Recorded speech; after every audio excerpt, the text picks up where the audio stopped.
I heard somebody say that. Fast trip back. I heard somebody say that. I thought they were joking. Oh my God. He won't come up here. We are back at C.W. Lewis Stadium. Larry Hart along with Rob Patrick. And Rob, I mentioned the Springdale band across the way. Actually, that's just their spirit group. Right. They have a band that has about 200 members in it. I was talking to the radio crew, and that's the spirit group, which has how many in, would you say? That's a good 50, 75 at least. Okay, what do you look for in tonight's game? We know we've talked about the Benton injury situation, and we understand that Springdale has a fairly balanced attack between the pass and the run. They do. Two great defensive teams, and hopefully Benton will be able to be representative of that tonight. Certainly they're going to play with all their heart, and we know that, and that's just the Benton way. But the challenge will be for Benton to stop the Springdale offense with their injuries, and for Springdale, it will for the offense for Benton, it will be to keep the ball away from Springdale's offense and move it against Springdale's defense, which has been very good of late. They've only allowed 2 points in the last 5 games, including 2 playoff games. So let's take a look at that Benton defense, who have performed so well this season up front. At defensive left end, Dean Bird, 5'11", a 185-pound junior. Left tackle will be Jared Hambrick, 5'10", a 190-pound senior. The other tackle, Heath Nix. He'll try to go both ways tonight. Heath, 6 foot tall, a 220-pound senior. Adam Wright at the other end, 6'1", a 210-pound junior. Adam also playing with an injury tonight. Greg Mundy will be at the nose man. Greg is playing. He will not have much lateral movement tonight. Greg, 6'1", a 240-pound senior. At the corners, Cliff Phillips, 6'1", a 155-pound senior. The other cornerback, Rick Daniel, 6'3", a 200-pound junior. The free safety and the strong safeties, Chris Barton, 5'9", a 155-pound junior, and Jake Goheen, 5'10", a 175-pound senior. Back for tonight's opening kickoff right after this 60-second break, as Panther football will continue in a moment.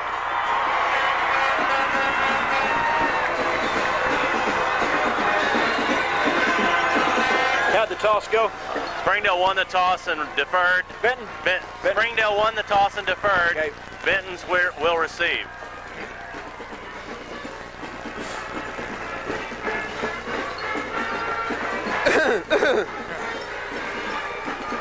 Don't hurt each other.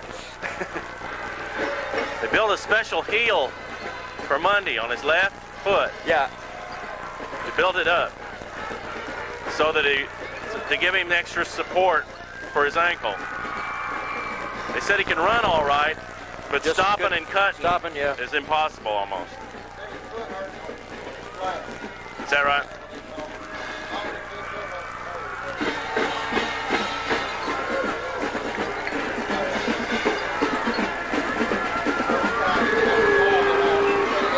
Yeah, I know. Back at C.W. Lewis Stadium, Springdale has won the toss and deferred, so Benton will get their hands on the ball first tonight, Rob. And let's talk just a minute about that special shoe on Greg Mundy tonight. Well, they've built up his heel because when he's on his toes, the ankle doesn't hurt. But when he's flat-footed and he puts pressure on that heel, then it does hurt. So what they've done is they built up the heel so that he puts most of the pressure on the ball of his foot and keeps it off that heel, so that he won't have as much pain. So John Brewer and Cliff Phillips will be the deepest backs for the Panthers in the first quarter. The Panthers will be moving from right to left as you listen. Springdale has a great kicker in Andy Gaston. He's their kickoff man. He's hit 7 out of 8 field goals this season, farthest from 41 yards. So he's a big play man for them on the offense. So Phillips and Brewer stand back near their own goal line to await the kick. We're just about underway for the semifinal game from C.W. Lewis Stadium. As we look out the window, this is a packed side on this side, almost full on the other side here at Lewis Stadium. Taking a little time getting set for the kickoff. The fans are quite ready for this one, Rob. I tell you that if the Benton offensive line can come out and establish things right off, they have some size on Springdale. If they can come out and establish themselves, then it will be a very interesting game tonight, because the key to that will be the fact that Springdale runs about the same defensive front, the defensive scheme, as Benton does. So these Benton offensive linemen have seen this defense in practice every day all season, so they know what to look for. They know what Springdale will do. But it's just a matter of executing, and if they can establish something offensively, then Benton can control the ball and maybe protect some of those people that are hurt on the defense. Well, Gaston's having trouble keeping the ball on the tee. That's twice as blown off now. He was a little late checking into the kicking unit as they're lined up on the field. It's a good breeze. It's pretty stiff, kind of gusty. But Gaston has it teed up at the 40. Now the Benton kickoff unit makes a few changes as Brewer stands back there by himself as Cliff Phillips has moved up. So it's Brewer standing back inside just about his 5-yard line to await the kick. I think Gaston's just about set. We've had our share of long delays this year, Rob. Yes, we have. I'm not sure what this one's all about, but looks like we about got it ready. I think Gaston is just about set, so now Brewer is back there by himself. They've spread out the second line so that they can grab any kick that might go from side to side. There's the whistle. We're just about set to go. Springdale down. Gaston approaches the ball, gets a good kick into it, a good foot into it. Taken by Brewer. Brewer back over the 5, the 10, the 15. Breaks to the outside, the 20, the 25, and knocked down over on the far side as he came across the 25-yard line. And a good return by John Brewer. Official will spot the ball just over the 25-yard line, 1st and 10 for the Panthers. As Heath Nick scheduled to start at offensive center tonight in place of the injured Jay Gwatney. And Gwatney's in there, though. Gwatney is in there. So it is Gwatney in at center for the Panthers. Goheen, wide receiver, goes wide to the right. Just underway here at Lewis Stadium as Collett brings his offense to the line of scrimmage. Here's Collett, spin, handoff, Brewer, big hole, left side, Brewer over the 30, and falls forward to the 35-yard line. That's a little new wrinkle there, a crossbuck, some action towards the right. The flow was to the right. They handed off back left to Brewer, and he found a big yardage, about 9 yards out to the 35. About a 9-yard carry, nose of the football just shy of the Benton 35-yard line. Rick Daniel is checked in the ball game. He'll come wide to the left side. Ball squarely in the middle of the field for the Panther offense. 2nd and 1 spin. Jamie Jones has a first down carry up near the 40-yard line. Good assertive run. Picks up close to 5. 1st and 10 Panthers. As I said, good assertive run. Sorry to interrupt you there, Larry, but the offense is establishing something right here, right away, and that's a good sign.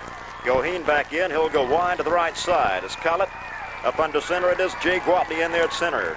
Jay Gwatney playing injured. Collett bark signals at the line of scrimmage on a first down play. Hand off to Brewer. Brewer's going to be hit in the backfield and dropped in the backfield. Back at about the 37-yard line. As getting to him that time for Springdale was Mike Jones. So a loss on the play back near the Benton 37-yard line. A loss close to 3. Panthers will look at a 2nd down. They'll need about 13 for the 1st and 10. Daniel goes wide to the right. Brewer, Jones, and Greg Rogers in the wishbone behind Collett. Collett brings them up on a 2nd and long. Here's Collett faking the middle, wants to throw down the middle, has Daniel wide open at the 50-yard line. The ball comes loose, picked up by Yoakum. Yoakum, the 35, the 30, spun down to the 25-yard line. Daniel made the catch at about the 50. The ball was knocked loose. Drew Yoakum picked it up on the run and is down inside the 25. Call it the 24-yard line. 1st down, Benton. Drew Yoakum at the right place at the right time. Well, that's kind of the way our season started, with Malvern pulling that off of the big upset over Benton.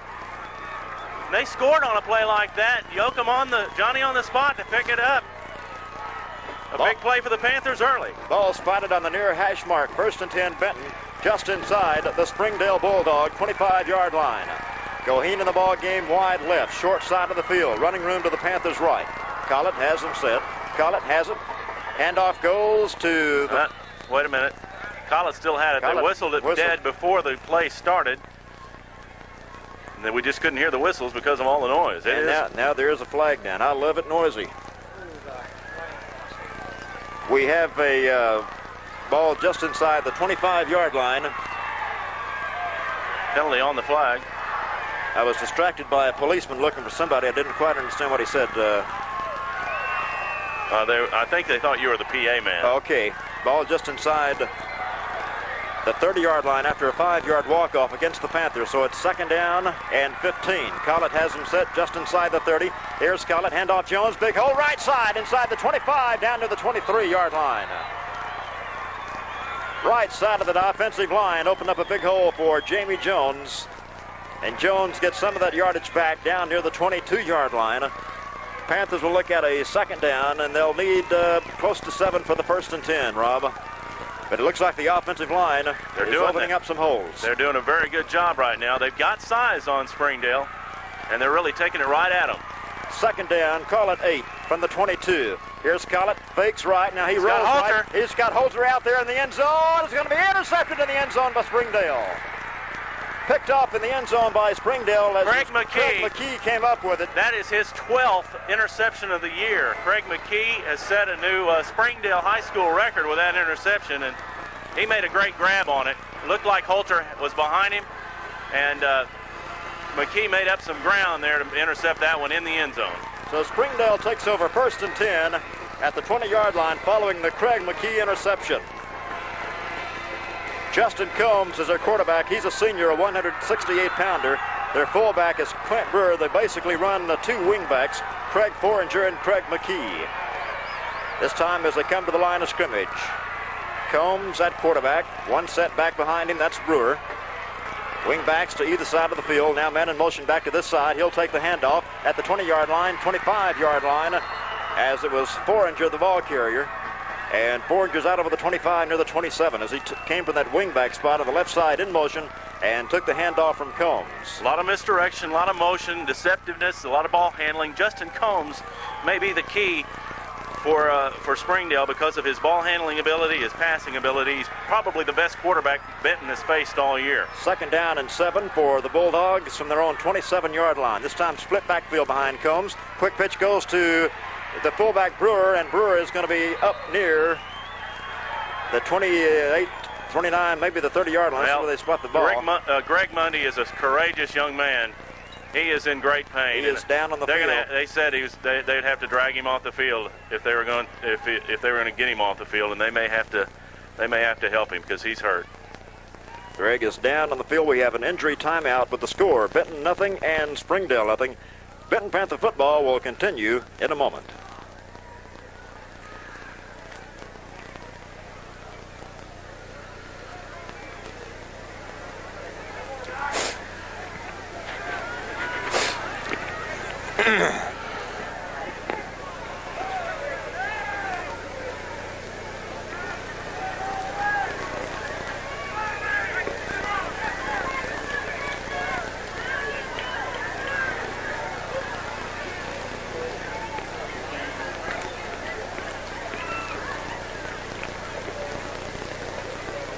Larry Hart back at Lewis Stadium. We have 8:28 left to play in the first quarter, but Greg Mundy is still down on the field, and this could be an emotional lift. It could go either way on an injury like this. Sure, it could. The courageousness of Mundy is remarkable. The leg was hurting him to start the game. Now it was that leg that he grabbed when he went down, and it was hurting him seriously. And now they're trying to use all caution with it. I don't know if it's the ankle or the knee, but he was reaching for the lower part of his leg. I think it may be the ankle again.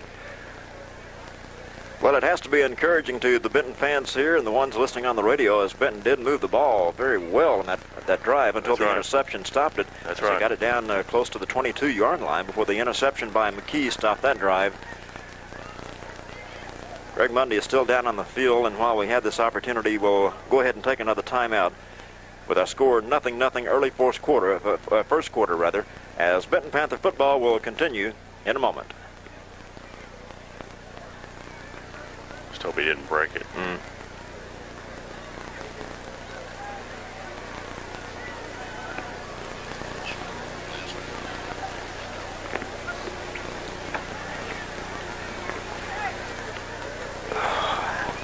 Oh, man.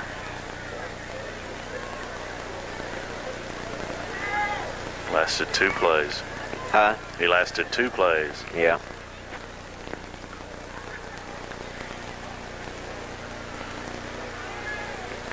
Back at Lewis Stadium, Teresa Robb is monitoring the Razorback basketball game for us tonight. Teresa, what's the update on the Razorback round ball game?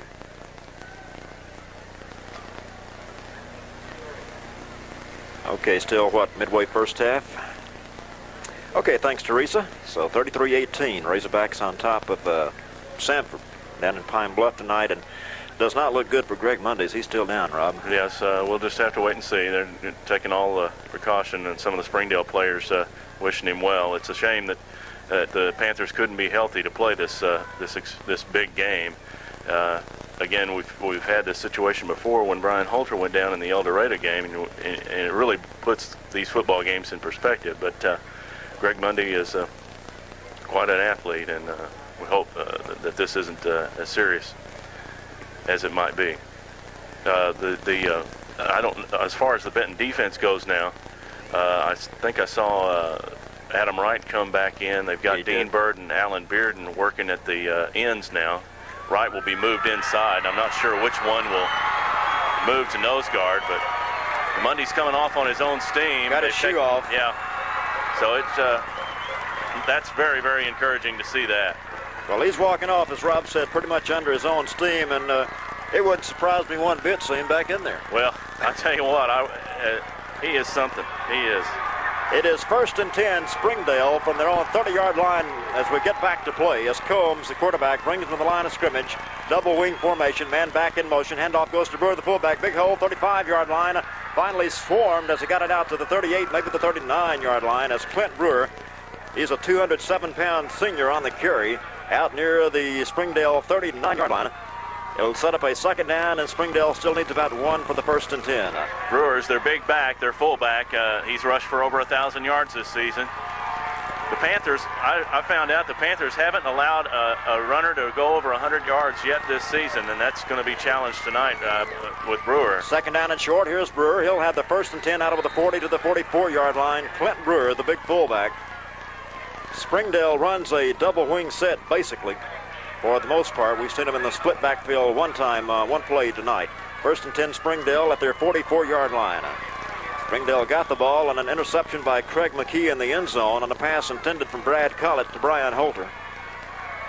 We have no score, clock running, 7.5 minutes left to play, first quarter. And it is Adam Wright in at nose guard. Combs, line of scrimmage, handoff goes to McKee, and McKee is spun down behind the 45-yard line at about the line of scrimmage. Holter and Hambrick on the tackle. Holter really charged across the line of scrimmage and made a nice tackle. This really puts an onus on the Benton linebackers, Holter and Barker, and they are two good ones. If they can rise to the occasion, then the Panthers will it'll be a big plus for the Panthers. Well, they are very capable of doing the job. It is second down and still about 10 needed to call it no gain on that last play by McKee. As the Springdale offensive unit very slowly up to the line of scrimmage as Combs has him set. Handoff goes fake this time, though. He'll throw, get some rush, get the pass up. Picked up by Rick Daniel. Rick Daniel, the 45. Rick Daniel knocked down at the 48-yard line. Rick Daniel made the interception at about the 40-yard line, returns it out to near the 47-yard line of the Panthers. Rick Daniel just kind of playing center field on that one, Rob. Just a little bit overthrown. He was trying for one of his tight ends. Those are his favorite receivers, his two big tight ends. And Daniel got it and returned it to the 48, and the Panthers are back in business on offense, and the Panther defense really rose to the occasion there and made the big play. Credit to Rick Daniel and to the defensive line as well to put a little pressure on there. They had good coverage in the secondary, and now the Panther offense is back at it. Cochran's in there at the wide receiver. He goes wide to the short side of the field, the right side, running room to the Panthers' left. Collett has him set. Here's Collett, fake up the middle. He'll throw on first down. Goheen makes a great catch at the 39-yard line. Goheen was really racked. He's getting up slowly, but he is up. Andy Gaston undercut him on that one, and he really came down hard, but the Panthers have another first down, and Brad Collett's really firing the ball well tonight. Benton coming out throwing on first down on this series. Completion to Goheen, 1st and 10 at the Springdale 39 for the Panthers. Rick Daniel checks into the offensive huddle. Collett will send him out wide to the right as Cochran will check out. Looks like Roger Brewer's in there at fullback. Collett, the quarterback, has him set. There it is, Rogers at fullback. Handoff to Rogers, a fumble on the play. Big scramble for it at the line of scrimmage as it was Rogers at fullback. And Jamie Jones indicating Benton has it back. No official indication yet. They're saying second down, and I believe maybe Rogers got back on it. Brad Collett dove right in there. Just at about the line of scrimmage. Might have lost a couple of inches on it. Collett second down and 10 for the Panthers from the 39-yard line of Springdale. Goheen back in, comes wide to the left. Daniel also in, wide to the right this time. Two wide receivers for the Panthers. Wishbone behind Collett. Second down play.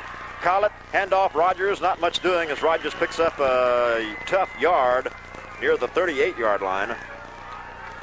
Panthers went with two wide receivers that time. Daniel to the right side and Goheen to the left side. That was a new look. And now, while we're talking about courageous players, Jake Goheen hurt his hand badly in that last game, and he made a great catch there. He going over the middle, and they were afraid that he wouldn't be able to catch the ball. He couldn't earlier in the week. Third down and 9. Double wide set again. Throw to Goheen. Should be an interference play. There it goes.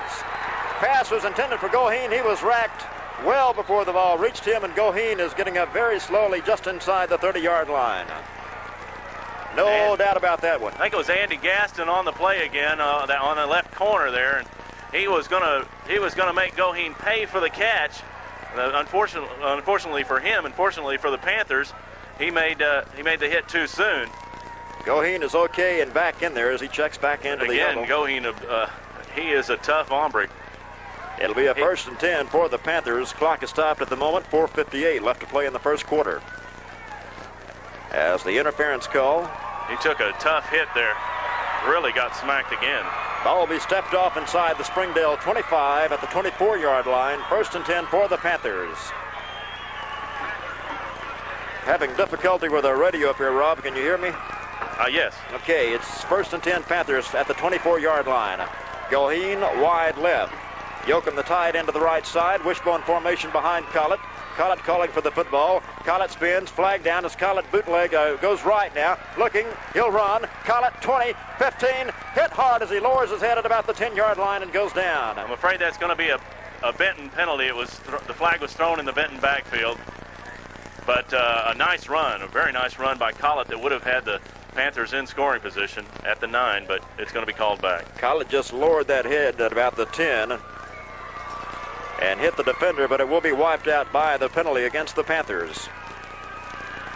It was thrown early, so I'm thinking maybe motion. We'll see. It will go against the Panthers as Goheen will check back in. And we'll watch the official for the indication. Procedure call, motion call against the Panthers will set the ball back to the 29-yard line. Panthers will look at a first down. They'll still need 15 for the first and 10. Goheen this time is sent wide to the right. Rogers, Brewer, and Jamie Jones in the wishbone behind Brad Collett. Here's Collett. He'll spin, fake to Jones, now rolls left. He's got Rogers in front of him, looks down the middle, picked off at the 12-yard line by Springdale, as on the interception was Clint Brewer. Inside the 15, and Brewer on the interception returns out over the 15 to about the 17-yard line. Collett had Greg Rogers, the short man, in front of him, but went down the middle, and the pass is picked off by Brewer, the second interception by the Bulldogs. This has been a wild one already. Both defenses coming up with big plays, both offenses going all out. Springdale takes over first and 10 from the 17-yard line. 4 minutes, 29 seconds left to play in the first quarter. Springdale up to the line of scrimmage. Justin Combs at quarterback. Double wing set, man in motion, handoff to Brewer, and Brewer will pile his way and fight his way up near the 20. Not much doing that time as a lot of maroon jerseys swarming Clint Brewer. Hambrick and Holter in there. He'll be shy of the 20, call it the 19-yard line. So pick up just about 1 on the play. Springdale looks at a second down and 9. Clock running, 3:54 left to play in the first quarter. I think now they've got Heath Nix moved over to nose guard, and Adam Wright's working at the left tackle where Nix usually is. And Heath had a hand in that last play. Here's Combs, handoff Brewer. Brewer tries the right side. He's out over the 20 and carries a couple of tacklers with him. Cliff Phillips included up near the 25-yard line. Boy, he's a tough runner, just very strong. He carried Phillips there for about 3 yards. It'll be third down, and Springdale still needs about 3 for the first and 10. 3rd down and 3 for Springdale from their own 30-yard line. Nose of the, 25 make it. Nose of the football is just shy of the 25-yard line. Combs walks slowly up to the line of scrimmage. Single setback is Brewer behind him. Quick pitch. Brewer fumble on the play. Ball is on the ground, but I believe Brewer fell on it. But it will run Springdale out of bounds as Brewer took the pitch from Combs. Could not handle it. Falls on his own fumble, but Springdale will punt it away as Jake Goheen and Rick Daniel will drop back to go with the kick. A big stand, a big defensive stand for these Panthers. Rising to the occasion despite the loss of their leader, Greg Mundy. 2:44 as Clint Brewer handles the punting chores for Springdale. In punt formation, line of scrimmage about the 24. Here's a snap. Here's a kick. It's an end-over-end kick. Rick Daniel lets it drop at the 35. Takes the Springdale roll to the 40. Now back to the 41, and will be down there by Springdale. So again, Benton with good field position. They'll have it 1st and 10 at their own 41-yard line. 2:22 left to play here in the first quarter.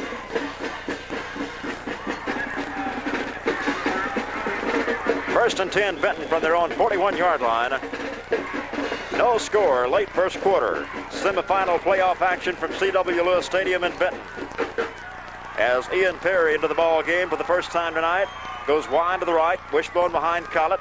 Collett handoff to second man through, that's Brewer, and Brewer's going to fight his way forward to about the 44-yard line. And he was stopped there as Brewer spun down shy of the 45, call it the 44-yard line.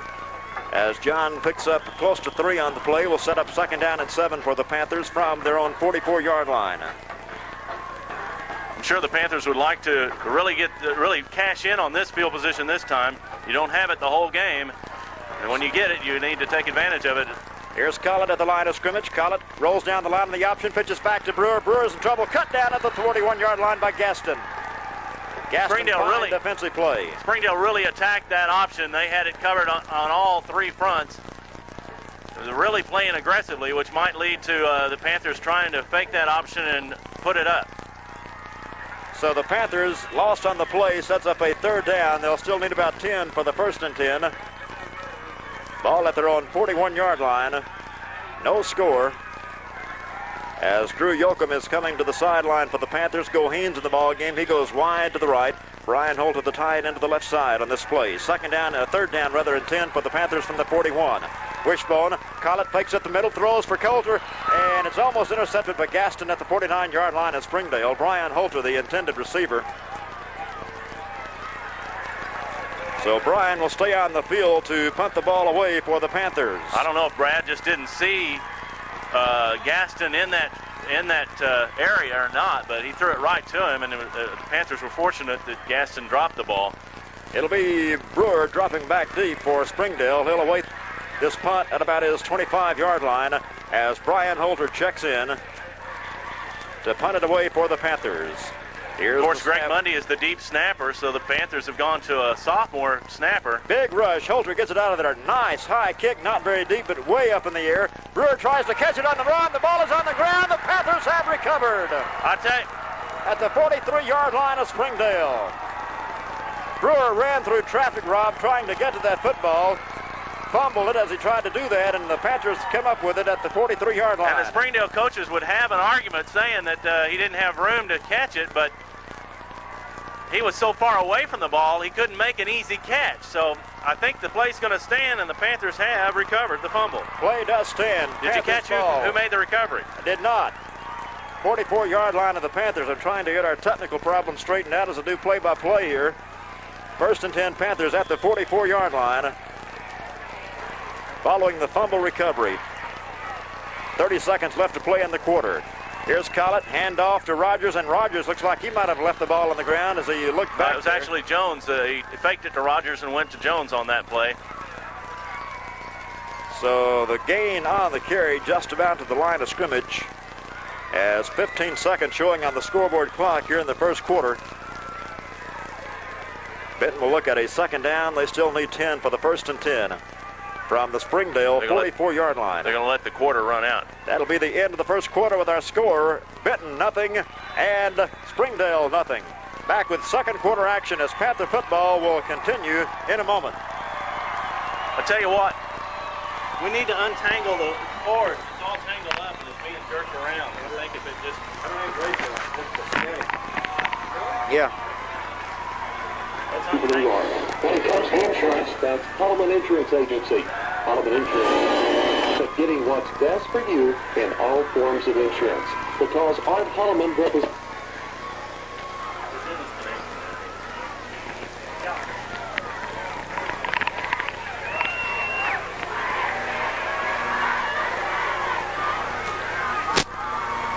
Back at C.W. Lewis Stadium as we enter the second quarter of play. It's Benton's football.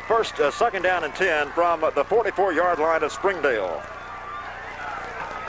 As Benton came up with a fumble recovery on a punt by Clint Brewer. Second down play as we enter the second quarter. Here's Collett, spins, hand off to Rogers. Rogers breaks a couple of tackles, gains about 3 up near the 41-yard line as Greg Rogers on the carry. Panthers will look at a third down and long. Third and still about 7 needed. The ball spotted near the Springdale 41-yard line. Third down, call it 7 for the Panthers. Ball in Springdale territory at the 41. Gohanes in the ball game will come wide to the right side. Brewer, Jones, and Rogers the running backs. Here's Collett, fake up the middle, pitch to Jones, tries to sweep, he's in trouble, caught, dropped in the backfield at the 48-yard line of Benton. As a fine defensive play made that time by Lane Lawrence for the Bulldogs, and that runs Benton out of downs, and Brian Holter again will punt it away. And don't look for Clint Brewer to try anything like he did last time. Now, he made an unwise choice in trying to catch that ball, and this time if it's too far away from him, I'm sure he'll let it fall. Panthers again with good field position, and they weren't able to take advantage of it. Springdale's defense really rising to the occasion, and as we expected, this has really turned into some defensive play. Brewer, Gaston, and McKee all back deep for the Panthers to await this kick from Holter. Here's the snap, rushing the outside. Holter gets an end-over-end kick, will be taken by Gaston back inside the 15. Gaston hit hard by Hughes as he came across the 15 and knocked down at about the 17-yard line. So Springdale takes over, and Benton has had the better part of it as far as field position goes, Rob, here so far in the first half. Springdale takes over first and 10 from their 18-yard line, make it. As Combs will check back in at quarterback. No score early second quarter. Springdale has intercepted 2 Brad Collett passes. Springdale with the ball right now. Single setback behind Combs. Hand off Brewer right side as he spins away from tacklers over the 20-yard line, and up near the 25-yard line goes Clint Brewer, the 207-pound senior fullback. He is a load and hard to bring down. Jake Goheen stuck a nose in there and got made the tackle on that play after he picked up good yardage. He'll mark the ball, nose of it just over the 25-yard line. Second down, call it 3 needed for the first and 10. As Combs brings his offense to the line of scrimmage in that double wingback formation. Brewer, the single setback, man in motion, and let's see if somebody pulled. Benton did not encroach, it didn't look like from here. Flags down on the play before that play is underway. One of the Panthers did jump into the neutral zone, and whether or not he was drawn is the question here. Saying offsides Benton, so it'll go against the Panthers, and it'll be a first down for Springdale. Bulldogs pick up the penalty by the first down on the 5-yard walk-off. As that will set the ball out near the 30-yard line. First and 10 for Springdale. We have no score. 9:49 left to play first half. Brian Holter raising his hands in the air, cheering the crowd on. First down play as Combs walks slowly up to the line of scrimmage.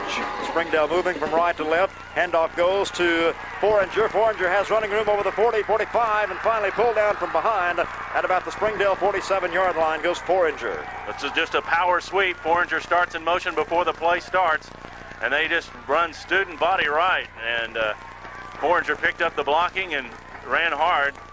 Got all the way out to the 47. Drew Yoakum has checked in defensively, Rob, for the Panthers. He's been working at defensive end and at defensive tackle, so Bearden came out, so he's going to be at the end. Bearden is out of the ball game. It is a first and 10 for Springdale. Ball at the Springdale 47-yard line. Again, that double wing set. Brewer, the single setback. Foringer in motion. Handoff Brewer. Tries it up the middle, then cuts to the left side. He's into Panther territory at about the 48-yard line. John Brewer got him there. Adam Wright checks back in as Yoakum will come out of the ball game. Or rather, Alan Bearden. As Yoakum was in for one play defensively for the Panthers. A pickup of close to 5 on that one will set up a second down. Springdale needs about 5 for the 1st and 10. Ball in Panther territory at the 48. 8:45 left to play first half.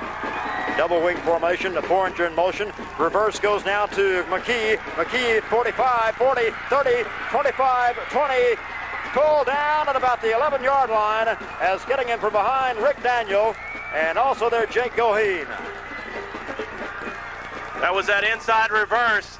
They fake to the motion man. They give it to the motion man going right, and the wing back on the left comes back inside, gets an inside handoff and breaks it right off tackle, and big yardage for McKee on the play. Ball is marking it at the 11.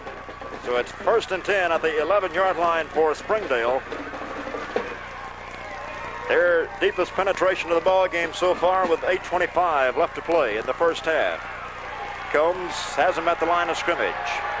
Here's Combs, handoff Foringer, right side, big hole, Foringer touchdown. That sweep again to the right, and he was just hardly touched.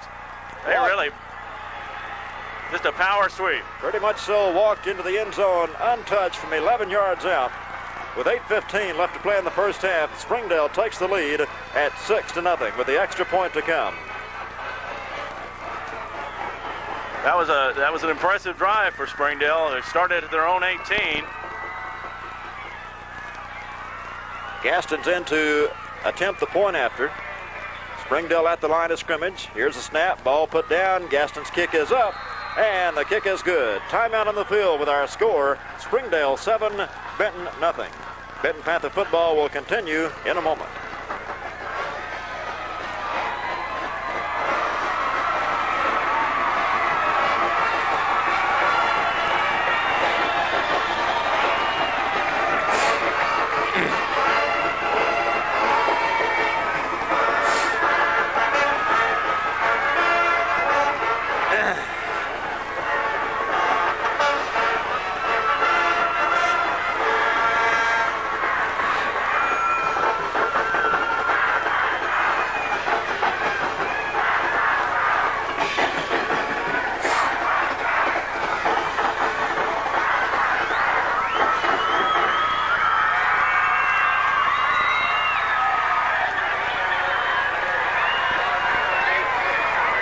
Back at Lewis Stadium, Gaston set to kick off for Springdale. John Brewer, the deepest back for the Panthers. Back there by himself, just inside his 10-yard line. As Gaston approaches the football, here's the kick. It'll be short. It will be taken by one of the upbacks. That's Phillips. Phillips over the 25, over the far side, over the 30, and knocked down at about the 32-yard line. Short kick. Cliff Phillips on the return out to the Panther 32. Good return by Cliff. Good aggressive running. Yeah, now the Panther offense has been moving the football pretty well tonight. They've had a couple of turnovers that's uncharacteristic of them, but they've been moving it well, and they can get the team right back on the scoreboard. We'll have they can do that the way they've been moving the football. Officials spot the ball at the 34. 1st and 10 Panthers, their own 34. Ian Perry goes wide to the left. As Collett brings from the line of scrimmage, spins, handoff, Jamie Jones. Jones power running over the left side and is up near the 38, maybe the 39-yard line. Is just a straight-ahead dive play by Jamie. And Jamie running hard picks up yardage to the Panther 39-yard line, so a pickup of close to 5 for Jamie on that one. Actually closer to 6, at least second down. Panthers look at 4 needed for the 1st and 10 from their own 39. Springdale has just scored. They lead 7-zip. Collett shouts instructions at the line of scrimmage, has the snap, and again whistles before that play is officially underway as Collett took the snap from center and spun around. The whistle blew and flags dropped. Preliminary signal against the Panthers, and they're moving back. Motion penalty call coming up against the Panthers. That'll cost them 5. So a couple of minor penalties have hurt the Panthers tonight. 5-yard walk-off sets it back to the Panther 34-yard line. It'll be second down, and the Panthers need 9 for a 1st and 10. Goheen is back in the ball game. Jake goes wide to the left. Collett has his offense set at the line of scrimmage. Collett fake up the middle, wants to throw, rolling right. Now he'll run. 35. Collett knocked down hard at the original line of scrimmage before that penalty at the 39-yard line, as Collett took a hard lick at about the 39. Well, both of these defenses just hard-hitting defenses. They really get after it. Collett, of course, we've marveled about his toughness all year. He's taken some shots and kept getting up, and he took one again then and just popped right back up. He's been some competitor this year. Panthers look at a 3rd down and 4. Ball spotted on the near hash mark. Panthers move from left to right as you listen. Collett takes a snap, fakes a couple of times, rolls right, gets a pass away. It's over the head of, I'm not sure who that was really intended for. He had Rogers short and Brian Holter long. I think Brad was kind of feeling the pressure, and Rogers hadn't quite looked around, and neither had Holter, so he was throwing it in no man's land there just to get it away. Collett got rid of the football, but that runs the Panthers out of downs. They'll punt it away with 6:33 left to play in the first half.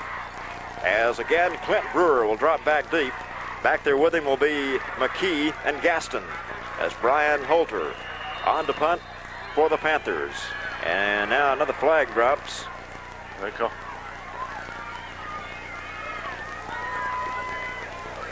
They're calling, I believe, the center for adjusting the football. Bryson Tittle has been doing this deep snapping since Monday went out, and I think he just adjusted the ball, moved it, and they called that illegal procedure. So the Panthers will move it back 5. I think that's something that happens in every game. They don't call it, but tonight it's a penalty, and that makes the line of scrimmage the Benton 34, as Holter now will get set to punt. Brewer will stand back inside his 35-yard line. Tittle, long snapper, gets it to Holter. Here's Holter's kick. Pretty nice kick taken by, it's going to fall as Brewer slipped. The ball takes a great Benton roll inside the 20, inside the 15, will be down to around the 14-yard line as Brewer, trying to get to that football, slipped and fell. Holter's done a good job of keeping it away from those return men. That time he got a good roll. Springdale will have the ball spotted at their own 14-yard line with 6:20 left to play in the first half. Bulldogs lead 7-0. Bulldogs rated number 1 in the state. Panthers come into tonight's game rated number 5. 1st and 10 Springdale from their own 14-yard line. Clock is running as we hit the 6:10 mark here in the first half. As Combs, the quarterback, brings his offense to the line of scrimmage in that double wing set. Forager to the left side. He's in motion. Handoff Brewer, right side. Brewer's jammed up, but he fights his way through some traffic out over the 15, up near the 18, maybe the 19-yard line. Clint Brewer, the big fullback. And on most offensive sets, he'll be the only setback back behind Combs. Forager and McKee will be on wingbacks. Panthers have done a pretty good job of controlling Brewer. He is their workhorse. He's carried the ball 9 times. Foranger's the second leading runner with 3 carries in this game. And 2nd down and 5. Here is a handoff to Brewer once again, and again he carries tacklers with him and fights his way up near the 25-yard line, close to that first down marker. He is strong. He carried 5 or 6 Panther defenders with him on that one. You couldn't even see Brewer for the Panther maroon jerseys. But it is a 1st and 10 carry for Clint Brewer. Ball spotted over the 25-yard line. Call it the 26-yard line, 1st and 10 for Springdale. Their touchdown coming on an 11-yard touchdown run. On their last possession. Combs to the line of scrimmage, double wing set. Forager in motion. Forager on that reverse play to McKee again. McKee spins away from one tackler and is hit at about the line of scrimmage and dropped. That one was really done, smelled out nicely by Brian Holter. He got first contact and then kind of slowed McKee down. And on the tackle, Heath Nix, among others. Alan Heath Bearden a little slow getting up. Alan Bearden also there to slow him down, Rob, and call it no gain, yard gain on the play. It'll be 2nd down at about 9, 4:34 left to play.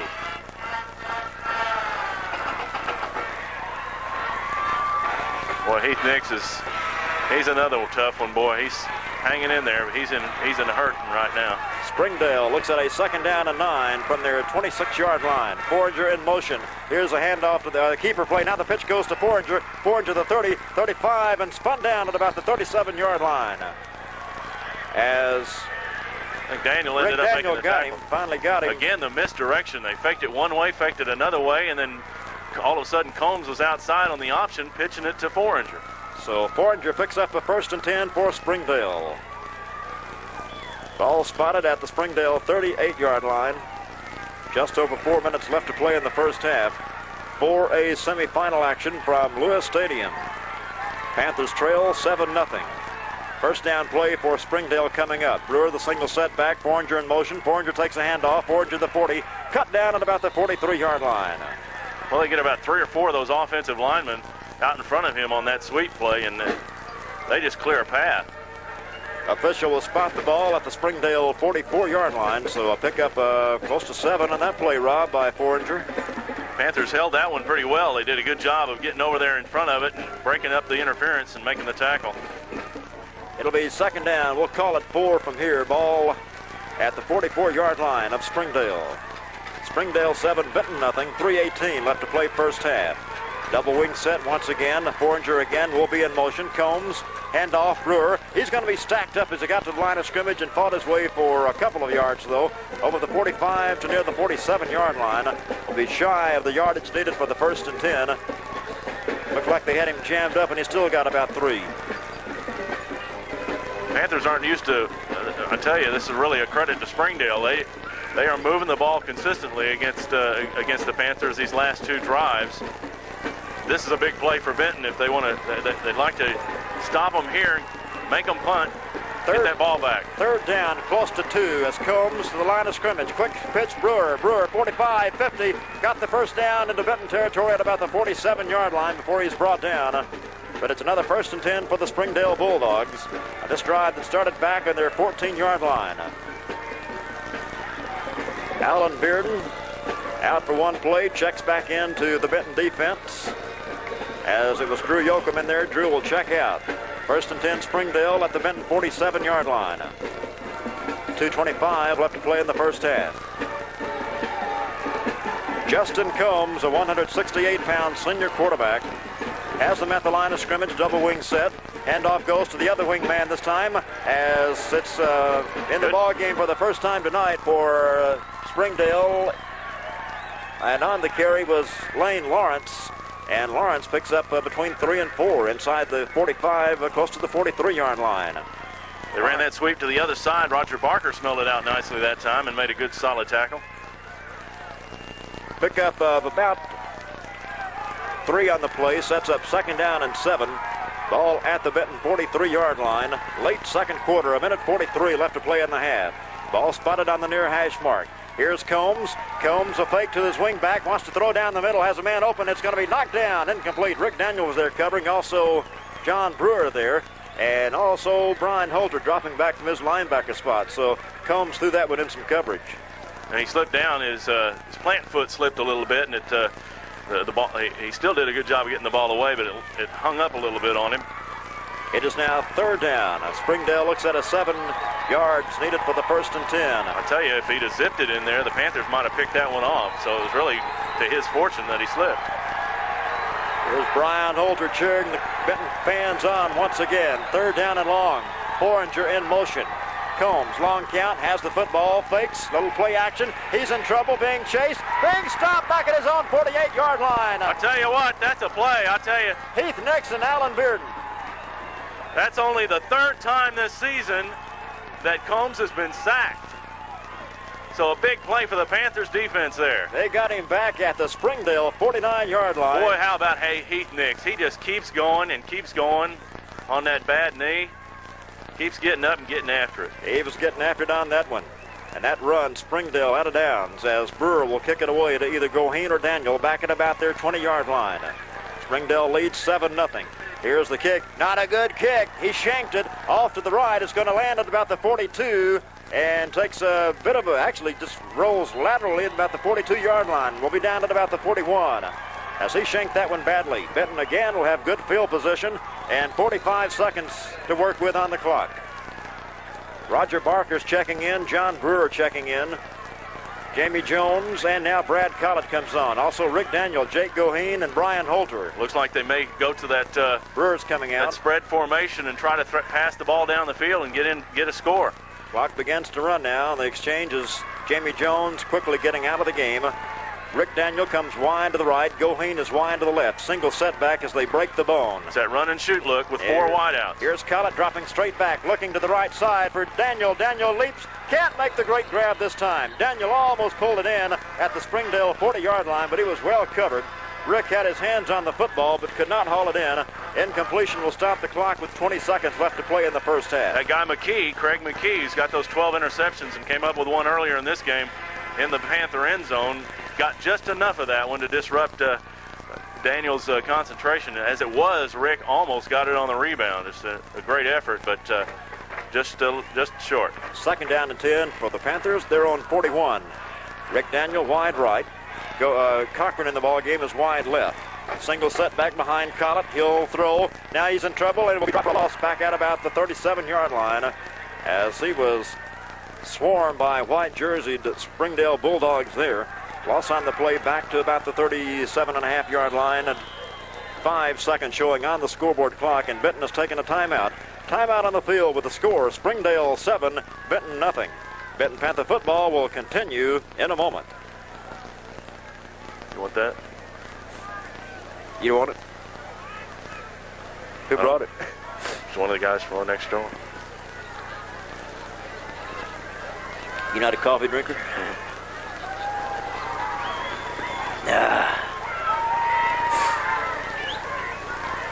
It's gonna be tough, brother. I think holding them to 7-0 at the half is good though. Go in and regroup. Just 5 seconds remaining here in the first half. Larry Hart along with Rob Patrick, and we are back at Lewis Stadium. Panthers have the ball. Third down and 10. Third down and about 14 after that loss by Collett on the last play. And this should be the last play of the first half. Daniel wide to the right. Brewer in motion. Daniel dropping back. Collett dropping back. He's in trouble. We've dropped again back inside the 30 at about the 29-yard line as the first half comes to an end with the score. The Springdale Bulldogs 7, the Benton Panthers nothing. Back with halftime activities as Benton Panther football will continue right after this 60-second timeout. Do you know I called you Rob?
well for the Hogs tonight.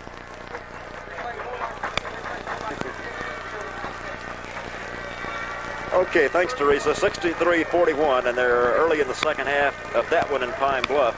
I tell you what, Rob, I've watched UNLV play 2 basketball games this year. I saw them beat somebody. I've forgotten who. Then I saw them lose to Kansas the other night.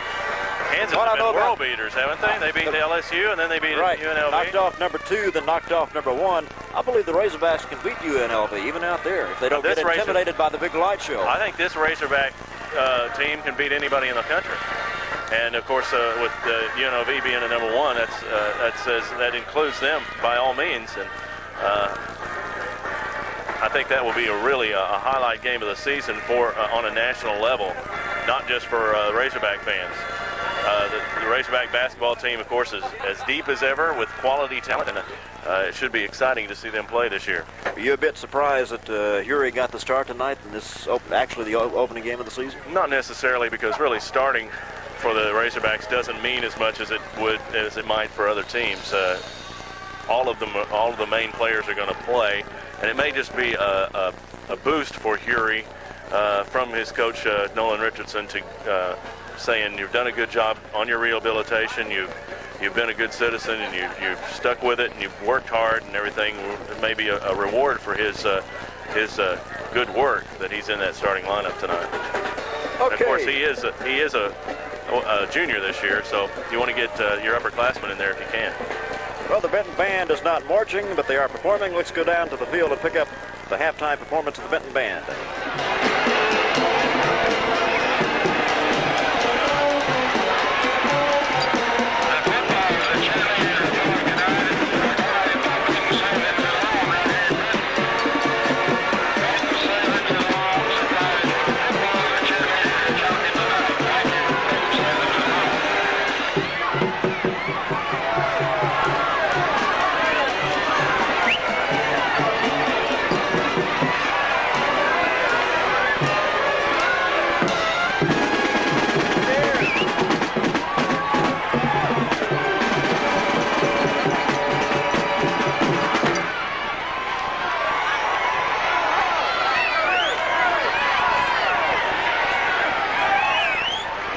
Cheerleaders are throwing those small little pee-wee footballs up in the stands again, as they did at the Central game.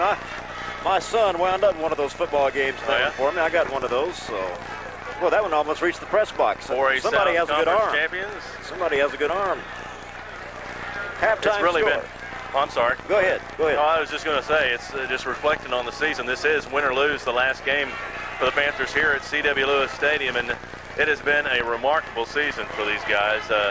4A South Conference champions and winning 10 games, and hopefully 11 after tonight. It's really been a joy doing this, covering them this year and doing the color commentary on the broadcast. I know the Sunday after the Malvern game, if you'd told me that we would be here, or told Dwight Flight would be here, he was so down that Sunday following the Malvern loss. And then the Panthers have come back to reel off 10 in a row, and this one's not over yet. Oh, not by any means. Off by any means. 7-0 halftime, and it should be a great second half, win or lose. That's right, and this team has been very competitive, very resourceful, and they could be the winners at the end of this game. They could end up winning this easily because they have done it before. Of course, you're facing the number 1 team in the state, but hey, after it's over, who knows? The Panthers may be the number 1 team in the state. Absolutely, and halftime activities will continue as Benton Panther football will continue right after this 60-second timeout.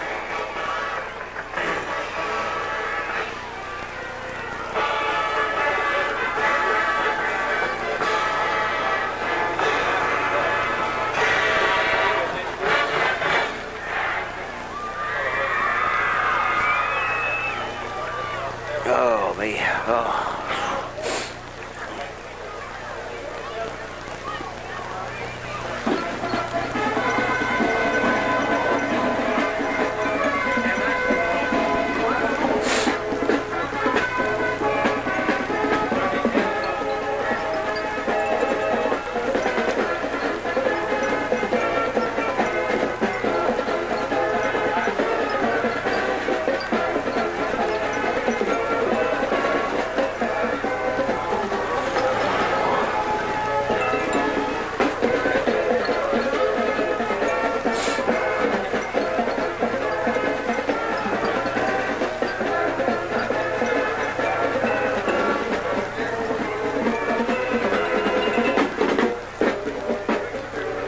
Halftime with our score, Springdale 7, Benton nothing. A reminder that the Benton Optimist Christmas tree sale is underway, and they're located across from Walmart in the Food for Less parking lot. They're open weekdays from 1 until 8 p.m., weekend on Saturday from 9 until 8, and on Sunday from 1 until 6. All the proceeds go to the baseball program. Well, how about some quickie first half stats, Rob? Well, really, Springdale's been pulling a Benton on us here tonight. They have controlled the football on the ground. They've only thrown 2 passes, 1 incomplete and 1 intercepted. And they have rushed the ball 22 times for 152 yards, while the Panthers have only been able to get 11 yards on the ground in 15 carries. That's a net, which includes a couple of sacks of Brad Collett. Collett is 2 for 7 in the air. He's picked up 52 yards on those 2 completions, but he's also thrown a couple of interceptions that one of them in the end zone on by McKee. Springdale's McKee, who's had 12 on the season this year. So the leading ball carrier for Springdale has been their fullback, Clint Brewer, 12 carries, 66 yards. The wingback, the second leading rusher for the season, Craig Foringer, 5 carries, 52 yards, and the touchdown run of 11 yards. The Panthers are led by Jamie Jones, who's run the ball 5 times and picked up 10 yards net. And let's see, John Brewer's carried it 4 times and netted 6 yards. So the Panthers have been shut down offensively as far as the running game goes, although they've had some good streaks where they were moving the ball pretty well. They've mixed it up, and the turnovers kind of hurt, especially that first one when the ball was picked off in the end zone, because that was on that first drive when the Panthers had really moved the ball and looked like they were in position to take a big step towards winning this game with a first quarter touchdown, really establishing something. But the big play by McKee ended that. Of course, the touchdown at that point would have been such an emotional lift for the Panther team on that opening drive. It was an emotional thing. They were really emotional and really beating Springdale to the punch in that first drive. So it was a big play that McKee made to intercept that pass. And we'll be back with more halftime activities just moments away from tonight's second half kickoff, as Benton Panther football will continue. Right now, time in for this 60-second break.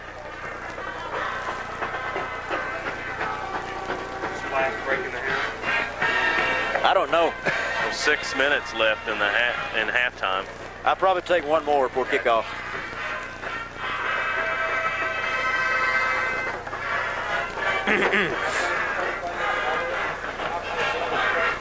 Ooh, gosh. They've been trading back and forth. Springdale plays a song, Benton plays a song. Battle of the Bands.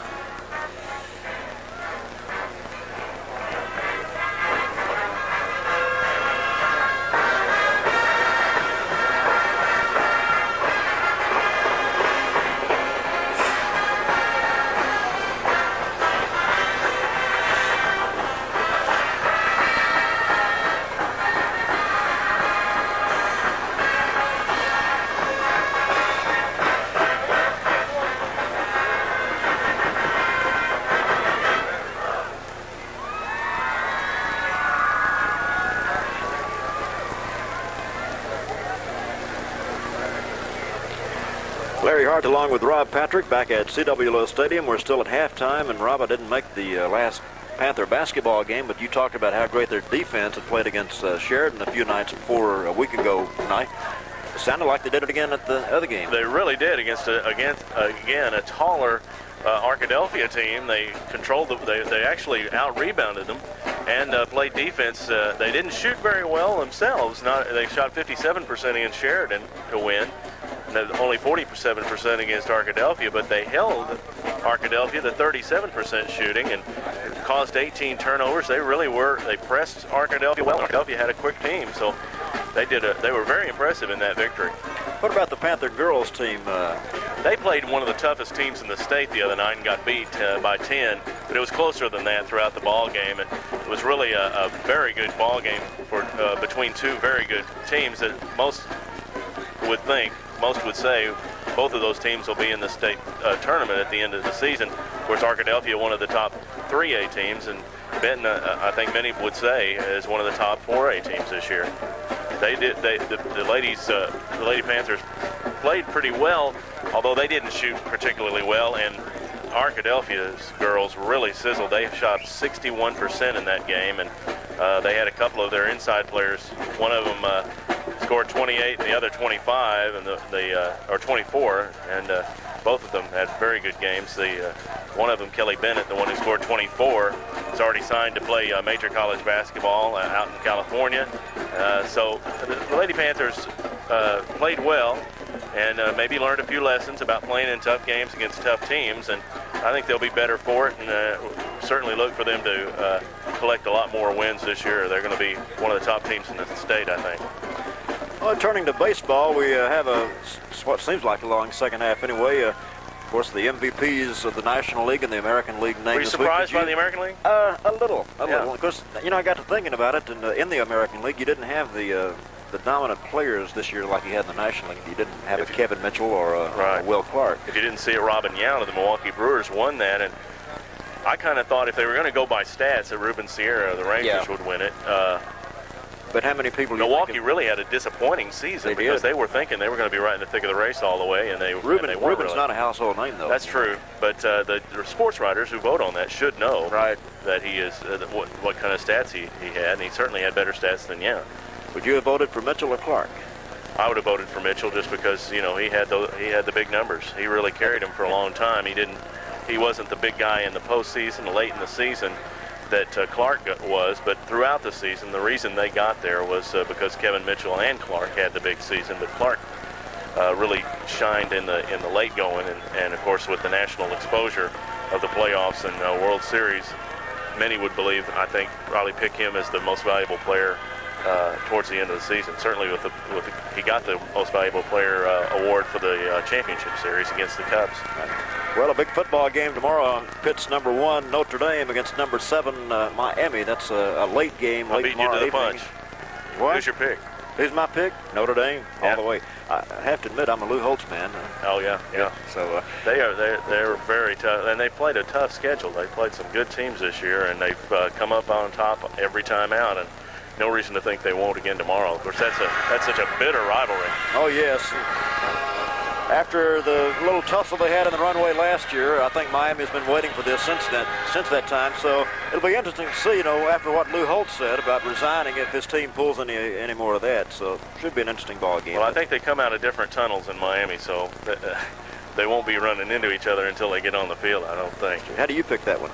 I think Notre Dame will win it again. They've just come through in all the pressure situations, and it'll set up that big battle for #1 in the Orange Bowl with Colorado, and that should be fun. I'll say Notre Dame by 10. All right. 10 points. And we have Benton's co-captains coming back onto the field. We're just about set for second half action as Benton Panther football will continue right now. Time in for this 60-second break. Gosh, it's been extra long. Yeah. Well, no, I think it was. I guess I'm just used to that band. May have been. It's just that we didn't let the bands play. Huh? It's just that the band didn't mark, yeah. I think.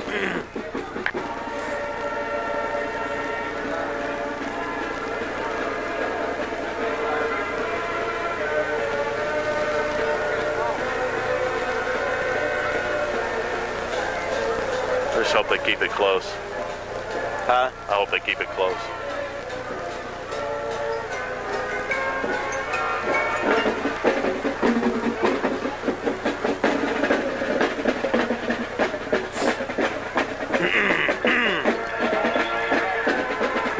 Okay.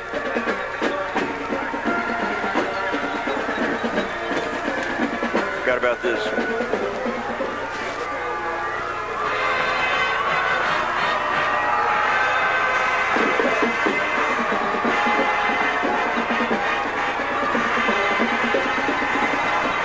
Just a reminder that the Arkansas Activities Association is one of 50 state organizations that belong to the National Federation of State High School Associations. This association formulates policies, game rules, and standards for inter-school competition. The schools of Arkansas have adopted these rules on eligibility, which correspond to those recommended by the National Federation. Both teams back on the field here to start the second half. Springdale will be receiving the football. They won the opening toss and deferred to the second half, and they will be moving from right to left here in the third quarter, as Springdale has a 7-0 halftime lead, and that came on an 11-yard touchdown run.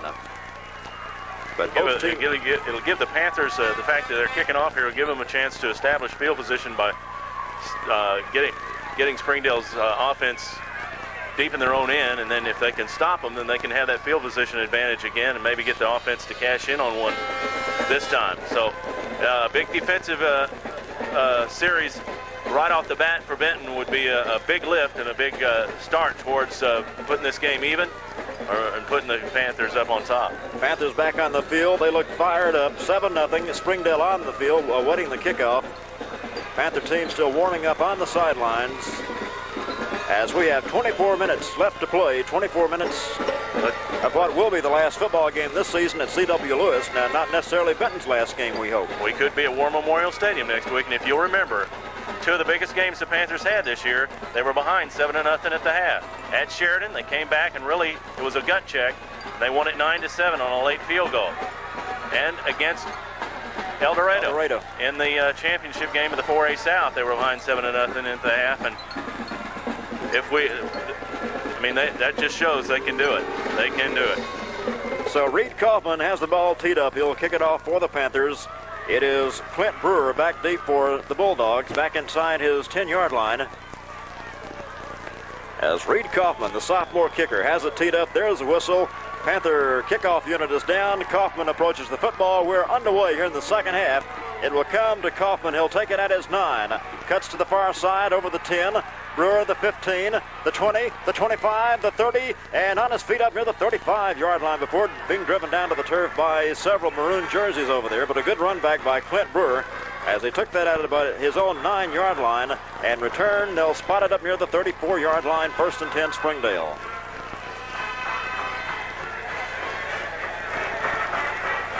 Panthers defense looks like Drew Yoakum. No, Drew's not in there. We've got Adam Wright at the left end.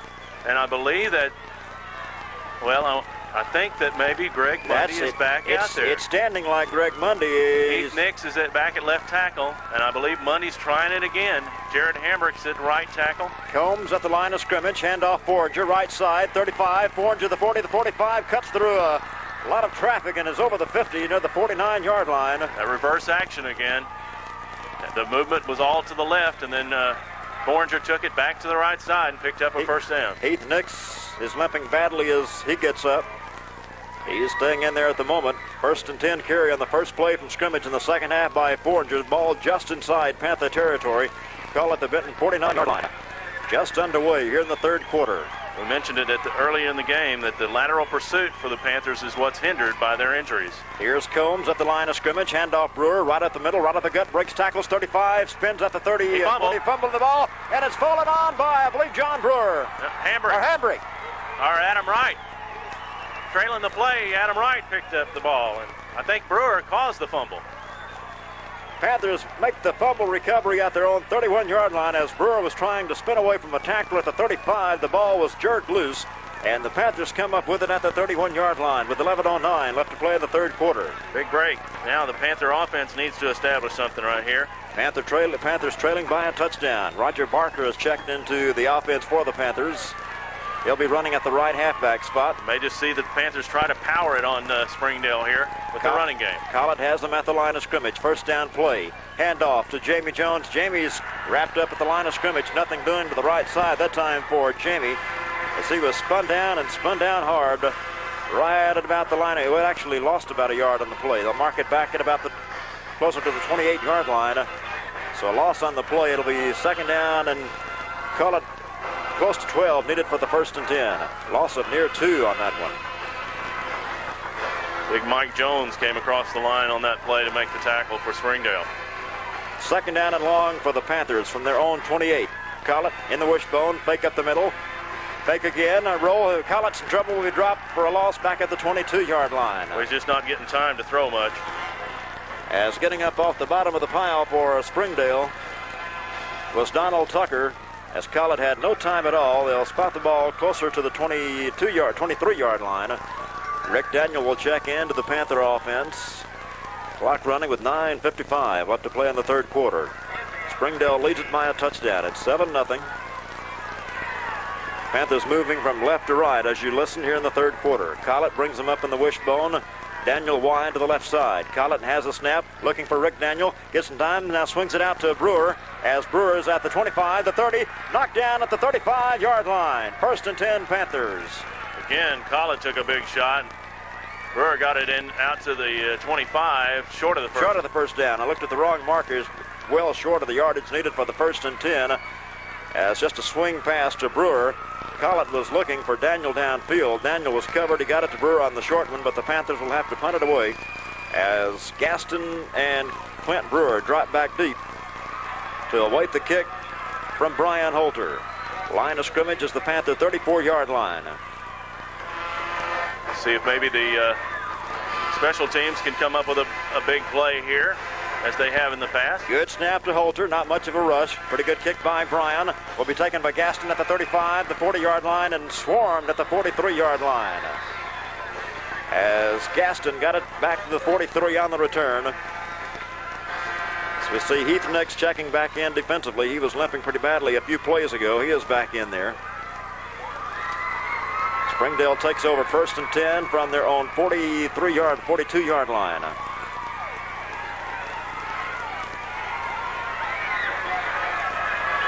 .9:24 left to play in the 3rd quarter.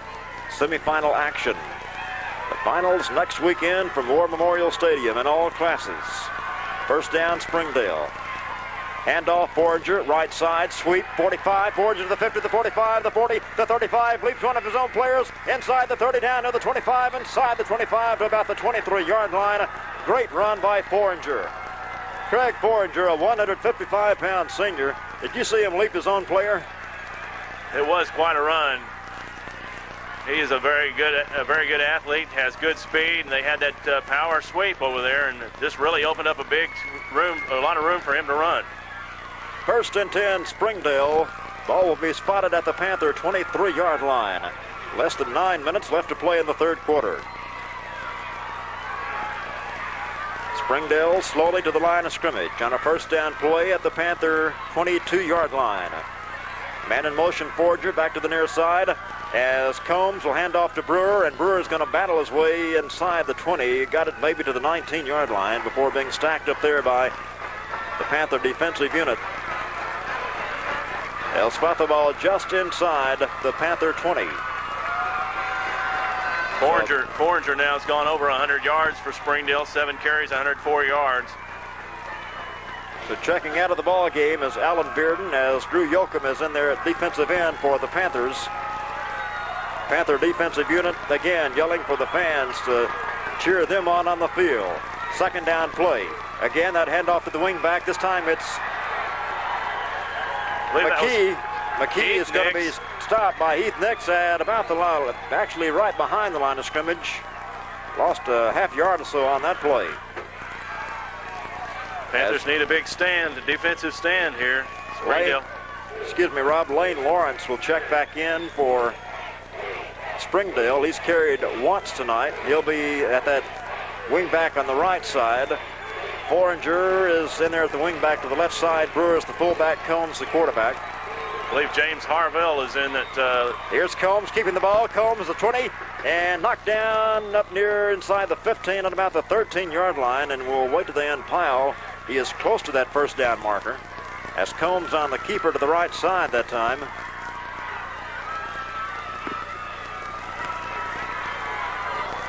He'll be about a yard shy of the 1st and 10. Brian Holter checks into the defensive huddle for Benton. It is 4th down and 1. Big defensive play coming up. I'm sorry, James Harville is in at nose guard. Mundy didn't land. I don't know if it was Mundy in there at the first part. I think it may have been Harville. Just wishful thinking, I guess, on our part. James Harville in at the nose guard spot. 4th and 1 for Springdale. Combs, handoff, Forager. Forager has the 1st and 10 as he bangs his way inside the 10-yard line. And if the play holds up, it'll be a 1st and goal to go for Springdale.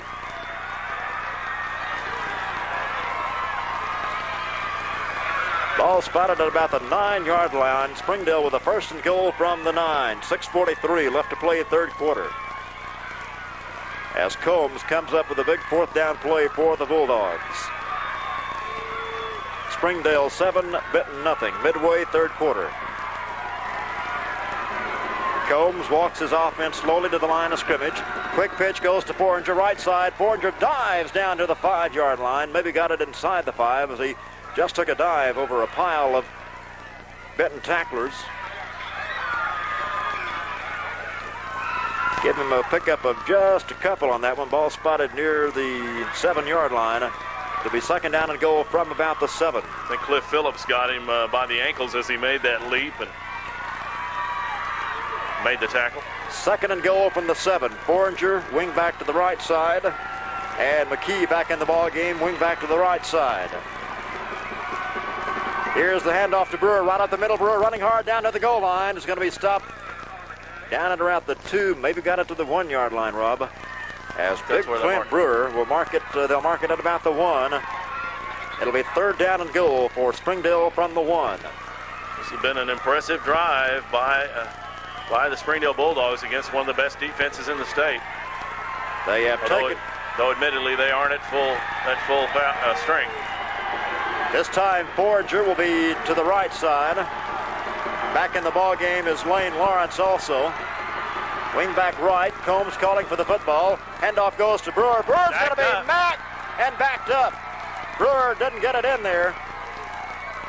Brian hopes something. I think Adam Wright made the initial hit, and James Harville was in on that. It will be fourth down and goal from the 1. Big defensive play. And looks like we have an official timeout coming up here. The official has taken a timeout, 4:51 left to play. An equipment timeout. I don't think it's a full timeout. It's not a full timeout. Official timeout, as one of the Panthers has a problem with equipment. We got Springdale calling a full timeout now. Now Springdale has taken a timeout. Timeout on the field, 4:51 left to play. Third quarter with the score, Springdale 7 and Benton nothing. Panther football will continue in a moment. Greg Mundy.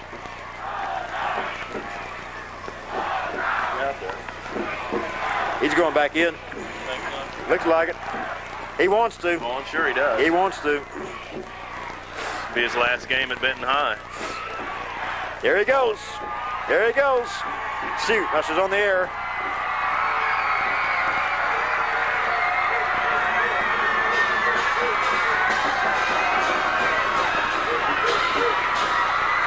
You hear the cheering on the sideline. That cheering is for Greg Mundy, who just checked back into the Benton defense. It is fourth down and 1 from the 1 for Springdale, and boy, Greg wanted back in there. We were watching him during that timeout. He wanted in badly. He did, and it's a big play, 4th and 1. The Panthers, if nothing else, he's going to give them a moral lift. And of course, a Greg Mundy on one leg is better than no Greg Mundy at all. I'll tell you, he is a gutsy ball player. And of course, he doesn't want this to be his last game as a Benton Panther, and none of these seniors do. They're going to give it a shot here. 4th and goal at the 1. Springdale at the line of scrimmage. Combs, the quarterback. Combs, handoff Brewer, right side. Brewer stands up, touchdown. Springdale. With 4:49 left to play, Brewer goes in from 1 yard out. 13-0 with a point after to come by Gaston. Well, they had it first and goal at the 9, second and goal from the 7, third and goal from the 1, and fourth and goal from the 1, and got it in on that fourth down carry by Brewer. Just a courageous effort by the Panther defense, but Springdale just a powerful offensive team. Greg Mundy will come out of the ball game on that gimpy leg as he limps back out. Gaston in to attempt the point after. They may just try to use Mundy in spots like that. Out of the hold of Justin Combs. Snap, ball put down. Combs' kick is up, and the kick is good. Timeout on the field with a score: Springdale 14, Benton nothing. 4:49 left to play, third quarter. Panther football will continue in a moment.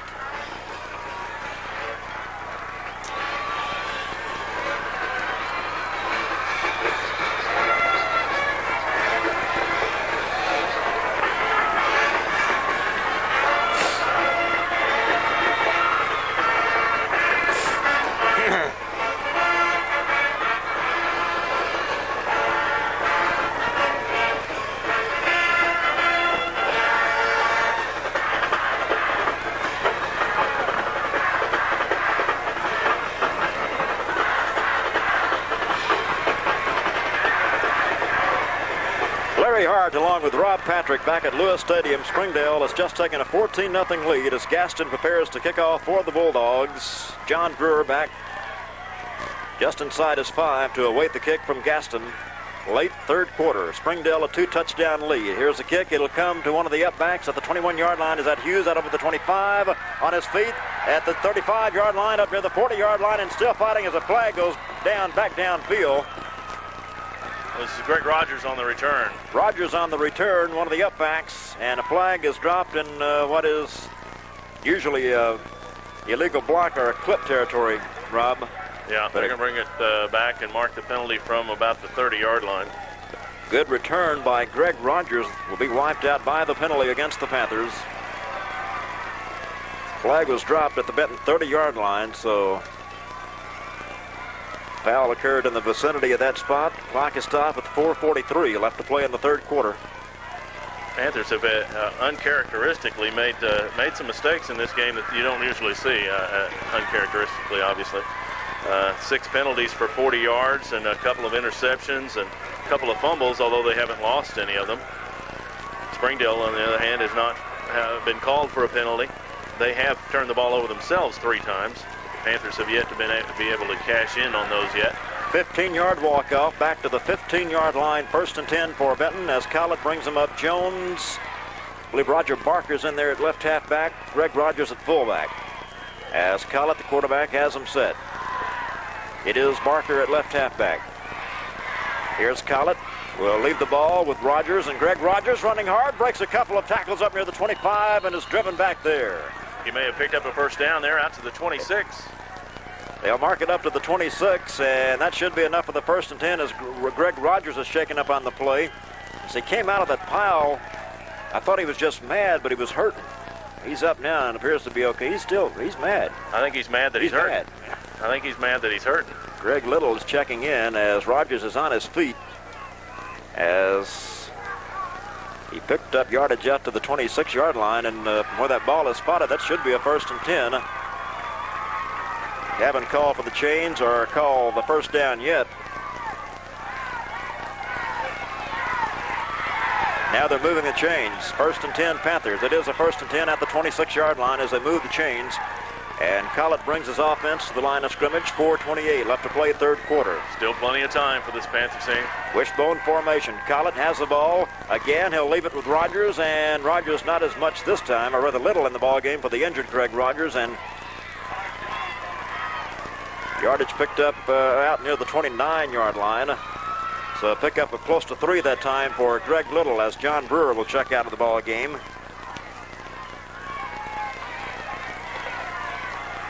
Panthers look at a 2nd down. They still need 7 for the 1st and 10. Ball spotted on the near hash mark. Collett on a 3rd down play. He'll leave the ball with Rogers in the ball game, and nothing doing that time as Greg Little still in there at fullback. Brad tried to pull the ball back out, but as Little was being tackled as he made the handoff, but it was really too late for him to do that. Just left it with him and took the yard loss. So it's 3rd down and still about close to 9 needed for the 1st and 10 between 8 and 9.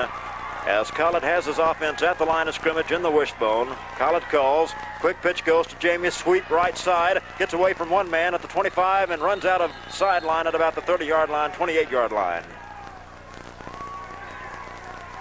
Jamie just ran out of sideline as he swept the right side, and that will run the Panthers out of downs with 3:17 left to play in the third quarter. Springdale's really taken control of the line of scrimmage with their defense now. So Brewer will check in. He'll drop back as the deepest back, along with Gaston. Gaston and McKee back there with him. As in punt formation is Brian Holter. Line of scrimmage, the Panther 29-yard line.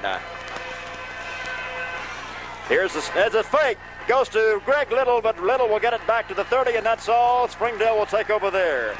The snap went directly to Greg Little.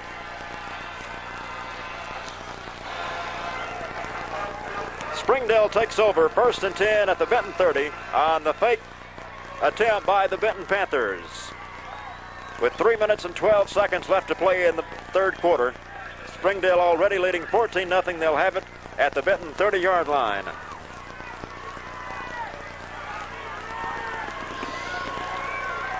Springdale offense coming to the line of scrimmage. This could be a backbreaker if Springdale takes this in now. Here's a handoff. Foreigner right side as Foreigner, as he gets inside the 30, is cut down hard at about the 27-yard line. John Brewer on the tackle.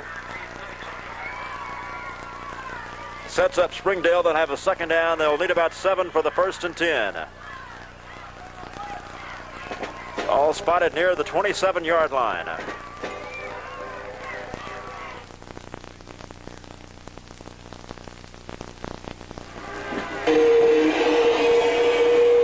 At the line of scrimmage, here's a handoff as Combs will keep it to the right side, fakes to Brewer, keeps it inside as he's inside the 15-yard line, down near the 13-yard line. Combs, the quarterback, on the keeper.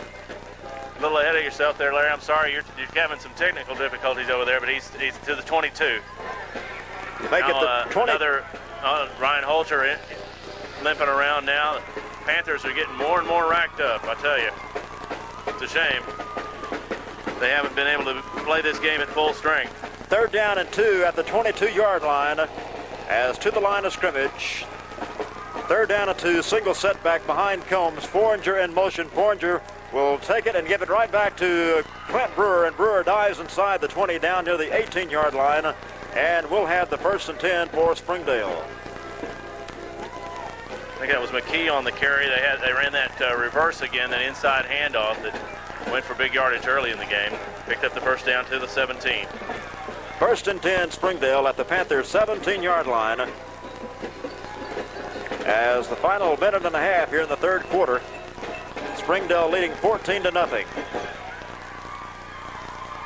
Springdale taking their time as they get to the line of scrimmage. Brewer, the fullback, handoff. And reverse goes to Foreigner. Foreigner the right side on the sweep as he's cut down as he got down near the 10-yard line. Well, they just keep falling forward. These Springdale backs are really tough. He'll have yardage down near the 10. That was a 2nd down play with 57 seconds left to play in the 3rd quarter. Foreigner now 11 carries, 121 yards. Looks like the nose of the football, Rob, just inside the 10-yard line. They can pick up a 1st down near the 6. It'll be 2nd down and about 3, between 3 and 4 needed for the 1st and 10. Panther defense has been on the field a long time tonight. Springdale's really controlled the football. Combs has them set. Handoff right up the middle goes Brewer. Touchdown. From about 10 yards out, Brewer right up the middle for the touchdown. And it's 20-0 with 29 seconds left to play in the 3rd quarter. With the point after by Gaston to come.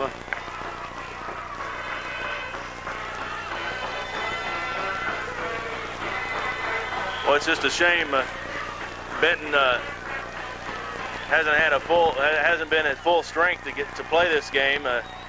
Springdale now ahead 20-0 and trying to make it 21 with another quarter to go. It's a tough way to snap. The ball is put down. Gaston's kick is up, and it is good. Timeout on the field. 29 seconds left to play in the 3rd quarter with the score. Springdale 21, Benton 0. Panther football will continue in a moment.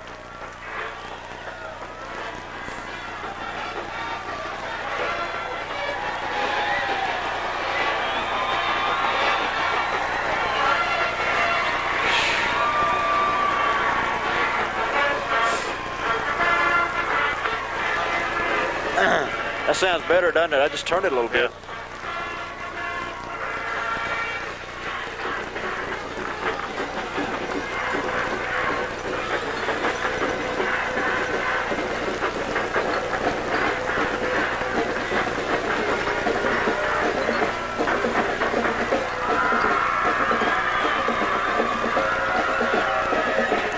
Sure. Real close ball game, huh? Beat them by 97-67, you said? Okay, a 30-point victory for the Arkansas Razorbacks in their official opener tonight in Pine Bluff. As Gaston approaches the football here, will kick to Brewer. Brewer takes it at about the 11, over the 15, up the middle at the 20, breaks the tackle over the 25, and John spun down over the 30 at about the 32-yard line. John Brewer on the return for the Panthers, but things are looking desperate with 23 seconds left to play in the third quarter as Springdale has taken a 21-zip lead over the Panthers. Most points the Panthers have given up since that first game against Malvern, when Malvern scored 27. Panthers take over 1st and 10 at their own 31-yard line on what probably will be the last play of the third quarter. Collett has them at the line of scrimmage. Greg Rogers back in there at fullback. As, again, Collett will leave it. Rogers, he's banged around pretty hard and dropped it about the 34-yard line as the third quarter comes to an end with the score Springdale 21 and Benton nothing. Back with the final period as Panther football will continue in a moment.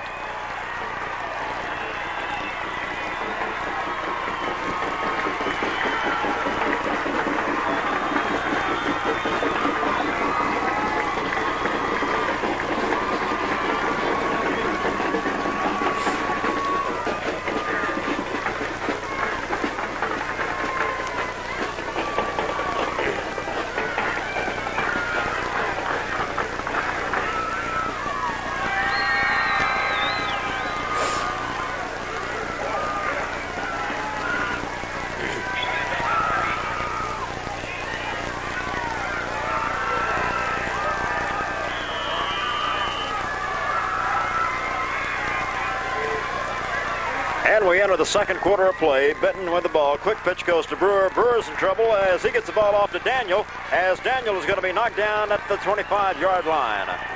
Did Brewer fumble that ball or get rid of it? No, he wanted to. They were trying to run the reverse on that, but there was the Springdale defensive player got such deep penetration that Brewer couldn't even get to Daniel to make the handoff. So what he did is he was being tackled. He pitched it to Daniel.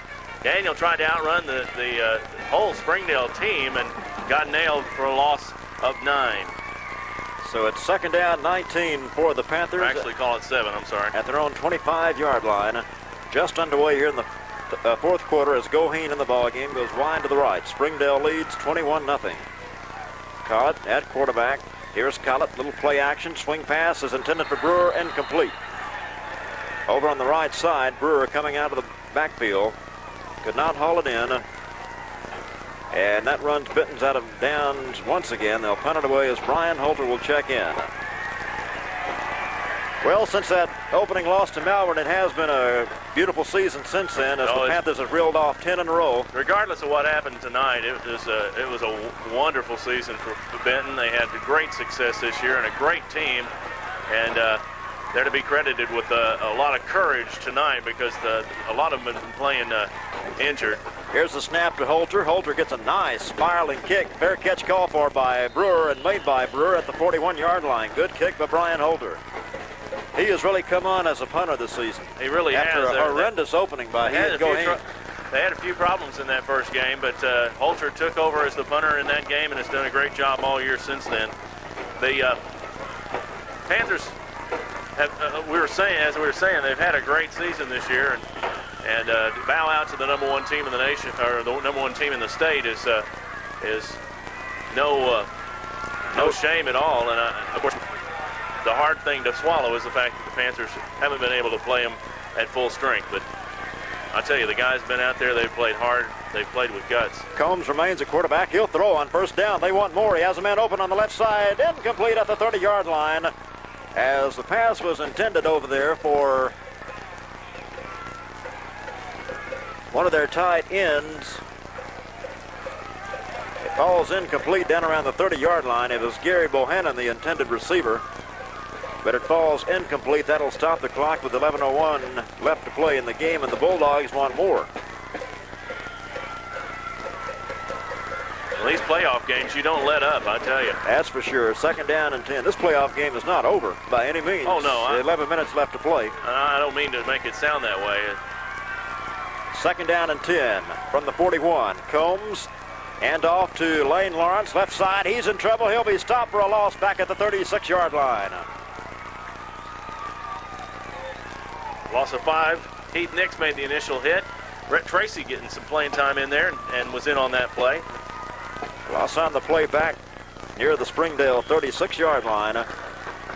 will set up third down and long. Third down, and the Bulldogs look at about 15 for the 1st and 10. I guess it was really sounding like I was giving the post-mortem on the Panthers. I think we both did. I wanted to get that in. It's by no means is it over yet. He just looks bad right now. 21-0 Springdale lead.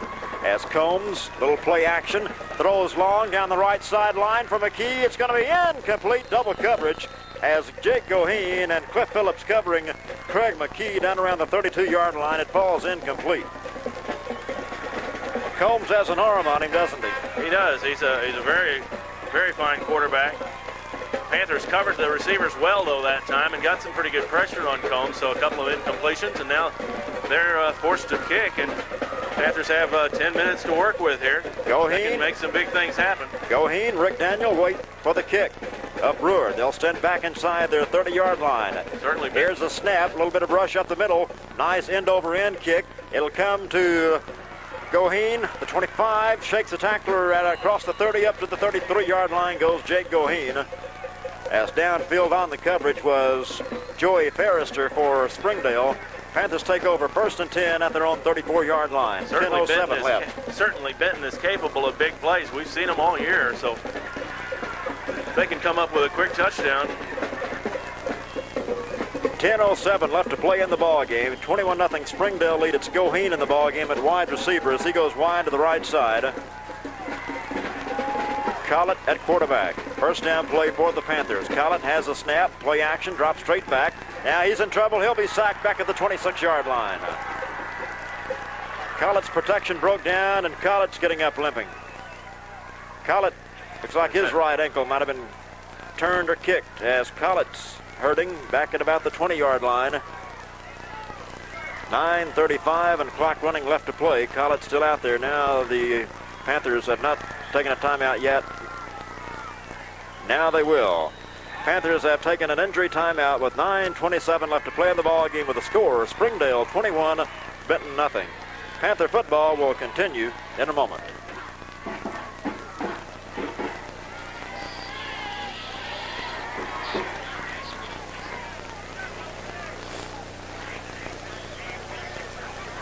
Man, you believe this?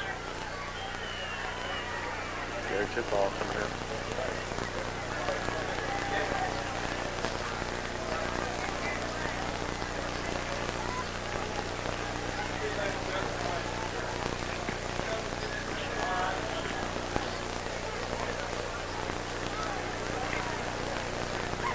Brad Collett was sacked back at about the 21-yard line, and Collett's still down on the field. And the last couple of weeks, Benton had just been racked with injuries. They've really been banged up.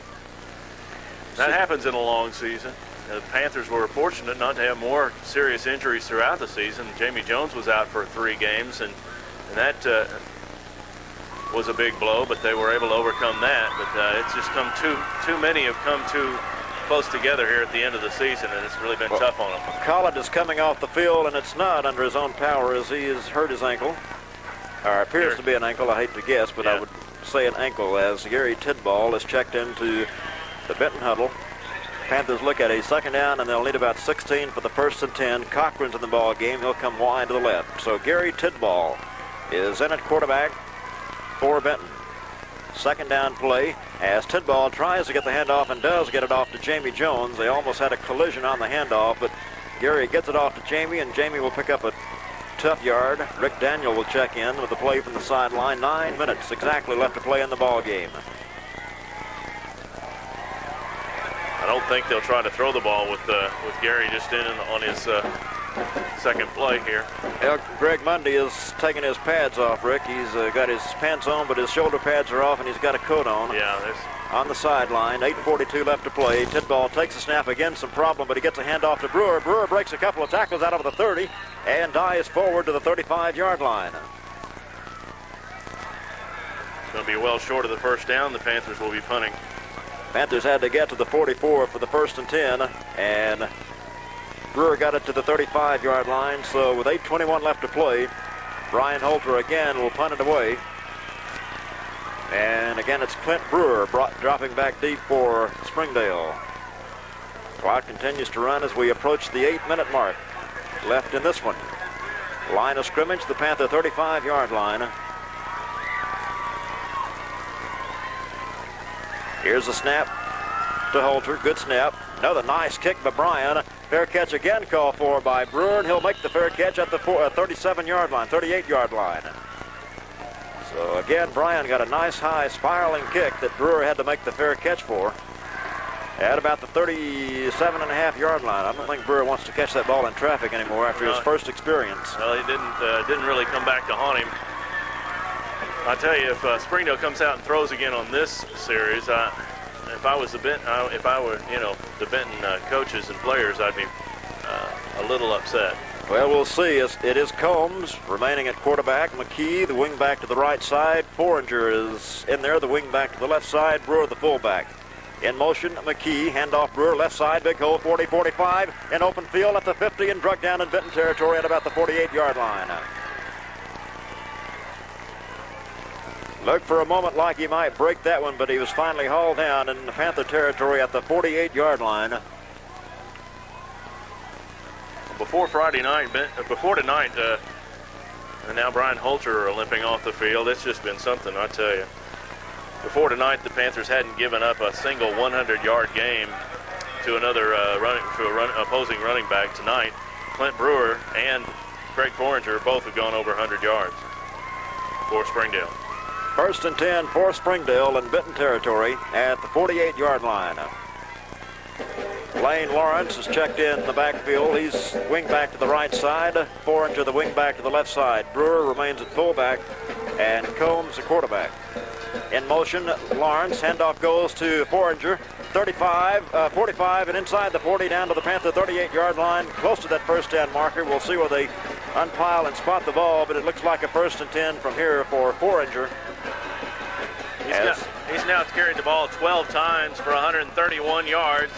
Brewer, 19 carries for 118. So a big night for those two backs against a beat-up Panther defense, but take nothing away from those Springdale backs. That's right. They have been running hard, and they've done this all year. They've controlled the line of scrimmage, and Brewer has gone over 1,000 yards this season. Here's Combs, reverse play to McKee again. McKee 35, 30 in open field, the 25, the 20, and a fine open field tackle made inside the 20 at about the 18-yard line. Jake Goheen, I believe, got him.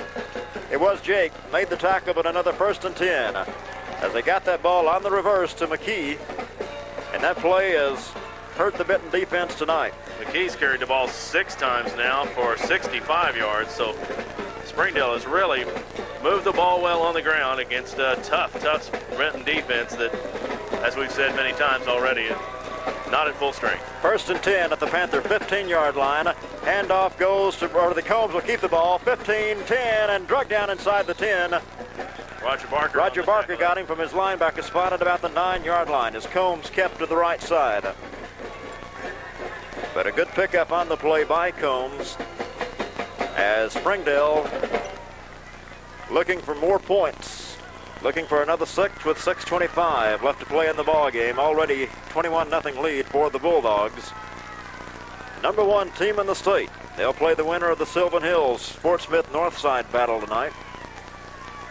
Of course, if Northside wins that one and Springdale holds on here, there'll be a rematch. Another championship game for two teams from the 4A West Conference. Handoff goes to McKee, left side. McKee is hit hard as he got it near the 6-yard line, as he was converged upon there by several maroon jerseys for the Panthers. Russ Browning getting in on that one. Ball will be spotted just inside the 5-yard line. It'll be 1st and goal for the Panthers, for the Bulldogs, from just inside the 5-yard line as James Harville is checking back in for the Panthers on defense. See if Big James will go into that nose tackle spot. He will, as Nix is over at tackle. Combs takes the handoff off to Foringer, and Foringer dives for the goal line. Touchdown, Foringer, from 5 yards out. Craig Foringer only weighs 155 pounds, but he got it in from 5 yards out with 5.5 minutes left to play in the ball game. With our score now, Springdale 27, Benton nothing, with the point after by Gaston to come. I tell you, Larry, I come from Northwest Arkansas. I went to school at Fayetteville, and of course Fayetteville and Springdale, big rivals in all sports, about like Benton and Bryant, and I've seen Springdale do this to a lot of very good teams. Gaston's kick is up, and Gaston's kick is good. Timeout on the field, 5.5 minutes left in this one with our score. Springdale 28, Benton nothing.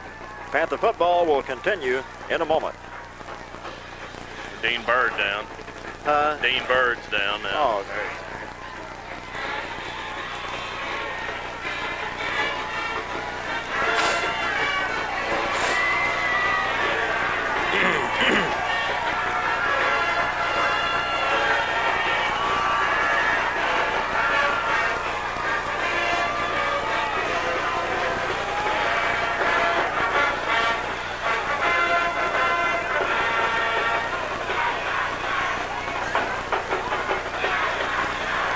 Back at Lewis Stadium, well, Dr. David Stewart's been a busy man tonight. He's trotting back out on the field as the Panthers are dropping like flies. Dean Bird was shaking up on that extra point play, Rob. Yeah, he's still down there at about the 10-yard line. Didn't look like well, we really couldn't tell at all what the injury was, but he was in some pain. It has just been phenomenal, the injury plague that has hit the Panthers in the last 2 or 3 weeks. And mostly on defense. Yeah. Bird, of course, has played defensive end and done very well. But he looks like he's coming off on his own power, limping again, a leg injury. But he is coming off under his own power, limping on that right leg. He's trotting on it gingerly now. 5.5 minutes left to play as Gaston gets set to kick off following the Springdale touchdown run by Craig Poringer. It is 28-0 as stands not quite as full as they were about 15 minutes ago. It's a tough way for 28-0 with 5 minutes to go. It's a tough way to end the season for this team. Really is. I tell you, it's a landmark season for the Benton Panther program. These guys have every reason to be proud of what they've accomplished this year. The first 4A South Conference championship. Gaston's kick will go over Brewer's head and into the end zone for the touchback here. And a flag on the play as whistles blow on the kickoff. We'll see what the penalty is as that kick veered away from Brewer's. He was chasing it toward the goal line into the end zone for the touchback. But we'll see what the penalty is. Well, Rob, it's been a pleasure for me to work with you this season. First year on Panther football. Larry, we've had a great one to do, I guarantee. Yes, we have. It's been a privilege to be a part of it. I don't think I will ever forget the El Dorado game. Oh, no. There's so many highlights, it's hard to name them all, but certainly that one would have to be at the top of the list, the way that game turned out and the fact that it was meant so much, and the Panthers won the 4A South Conference Championship with it. It's just been a fantastic season, regardless of what happened tonight. Penalty was against Springdale, 5-yard walk-off, so Gaston kicks it off from the 35. John Brewer will move up just a bit for the Panthers. Gaston approaches the football. It will come this time as Rogers tries to make an over-the-head grab, picks it up after he drops to the ground over the 10, the 15, and Greg Rogers cut down as he comes across the 20, got it to about the 22-yard line. Well, we started in a very hot night. First Friday night in September with a heat index of what that day, about 112, 115. I remember you were sweating so much you couldn't see. Yeah, we gave Drew Yoakum a touchdown instead of Brian Halter. Yeah. Halter, we had so much sweat in our eyes. First and 10 Panthers as they have it on Rogers' return out to the 24-yard line with 5:15 left to play. Collett's back in there, Rob. What a guy. I tell you, these Panthers. Collett spins, hand off to Brewer. And Brewer's over the 25 to about the 26-yard line. They just keep quit. Bouncing back, no quit, of no course. Quit in them. Just the character of them, and it's all of Benton, all of Saline County should be proud of these guys and pat them on the back whenever you see them. Boy, they have really represented their city and their county well. Collett will bring them to the line of scrimmage on a second down play. Collett wants to throw, looking down deep now, swings it out to Jamie Jones, complete at the 22. Jamie cuts back to the inside, over the 25, over the 30 to about the 32. They'll spot it at about the 32-yard line as Collett just swung it out to Jamie Jones, the left flat. And still short of a first still down. short of the yardage needed for the 1st and 10. Spotted up near the 32-yard line, and it'll be 3rd down and still about a couple needed for the 1st and 10. Rick Daniel will check in offensively for the Panthers and go wide to the right side. Yoakum, the tight end, to the left side with Brewer and Jones, and Rogers, the running backs, in the bone behind Collett. Brad calling. Brad fakes his hand, leads the handoff with Rogers, and Rogers has the 1st down up near the 43-yard line. Thought Brad was going to pull that out of Greg's tummy, but he left it there, and Rogers gets up limping a little bit, but he heads back for the huddle after picking up that 1st down up near the 38-yard line of the Panthers. So 1st and 10, they move the chains, and the clock begins to run once again. But just under 4 minutes left to play in this one. Danny Cochran come wide to the left side for the Panthers. 1st down play. Collett has it. Handoff. Jamie Jones right side. He wades through traffic up near the 45-yard line. Jamie doing a good job of getting through tacklers on that one and picks up close to 5 on it. Nose of the football spotted just shy of the 45-yard line. Give Jamie a pickup of closer to 6 on it. 2nd down and about 4 needed for the Panthers. Daniel goes wide right. 28-0 Springdale. The state's #1 rated team in the Associated Press. Here's Collett wanting to throw. Looks for Daniel on the right side. It's going to be incomplete as Daniel ran over, what, cheerleader or what? A couple of cheerleaders over there really. Had a collision on the far sideline as the pass falls incomplete. That'll stop the clock with 3:05 left to play. Boy, salute these seniors. What a way to go out. They've had some real thrills in their 3 years as Benton Panthers, and they've been the reason that a lot of people have been thrilled by. They've been really a credit to the Panthers, to the high school and to the town of Benton. Collett on a 3rd down play throws to Cochran, incomplete at about the 45-yard line of Springdale. Danny Cochran, the intended receiver. At the banquet the other night, Rob, I was thinking as they introduced the sophomores and juniors and seniors, there's a good nucleus of this ball club, especially defensively coming back. Sure, and offensively too, if you think about it. You got Brad Collett Brewer coming back, and it's the future is nothing but bright for Benton. And this program is getting to where Springdale has been for the last 20 years. Springdale just every year has had successful football teams, and under Gerald Williams, it's a credit to him. Benton goes for it on 4th down. Pass goes to Goheen. Now Goheen looked like he wanted to reverse it to somebody. He's going to be stopped for a loss back inside the 40 at about the 37-yard line. So Benton gives up the football. Springdale will take over on downs in Panther territory with a 28-0 lead and 2:56 left to play in this one. That's that's where the Panthers are headed. They've had those kind of seasons the last 4 or 5 years under Coach Dwight Fite, and next year, no reason to think that it won't just continue. Now we got some subs in there for Springdale on offense. Scott Huggins is the new quarterback, and Huggins hands off to the new fullback, and inside the Benton 35 down near the 33-yard line. Huggins is the quarterback.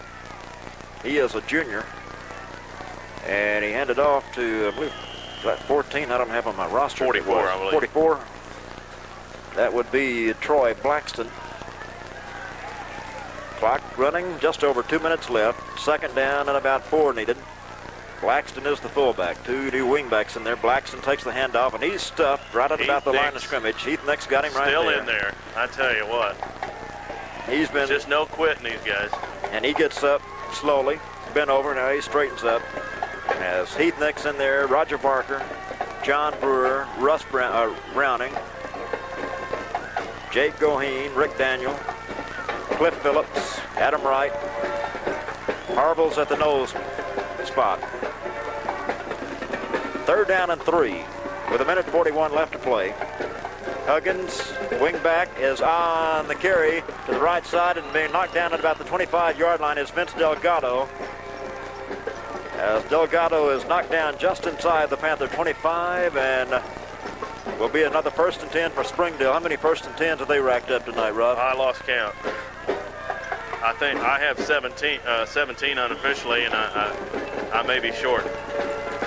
But it's another 1st and 10 for Springdale, and that carry by Delgado. who came from the left wing-back spot. Huggins, the quarterback. He's a junior. Quick pitch goes to Blackston. Heath next has him, and Hambrick in on that play. Got him at the 27-yard line for a loss.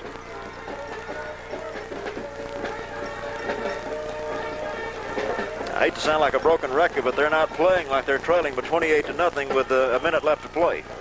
Well, that's that Panther pride. You play all out, all the way, no matter what the situation. That's one of the cornerstones of the Panther program. Under a minute left to play. Another quarterback in there. Number 2, I don't have him on the roster. Handoff goes to Delgado. Delgado the right side, and he's got Roger Barker's got him, one of the players for the Panther defense at the 26-yard line. As he was stopped behind the line of scrimmage. And probably one more play, and this one will be over, Rob. Well, they actually won't have to run on that play, I don't think. Russ Browning coming out, holding a shoulder. Boy, it's just been something, the way the injuries have hit the Panthers here at the peak of the season, right at the end. Down to the 10-second mark, last play of the game, as the quarterback, number 2, will keep it and will be stopped as the Springdale fans count off the final 5 seconds. That is the end of the ball game with a final score in this semifinal playoff game. Springdale 28 and the Benton Panthers nothing. Back with the wrap-up as Panther football will continue right after this 60-second timeout. Score. You want a scoring summary? Huh? You want a scoring summary? Yeah. If you jot it down real fast, we'll say something, and I'll let you jot it down for me real fast, and we'll have a little final word, and you can go.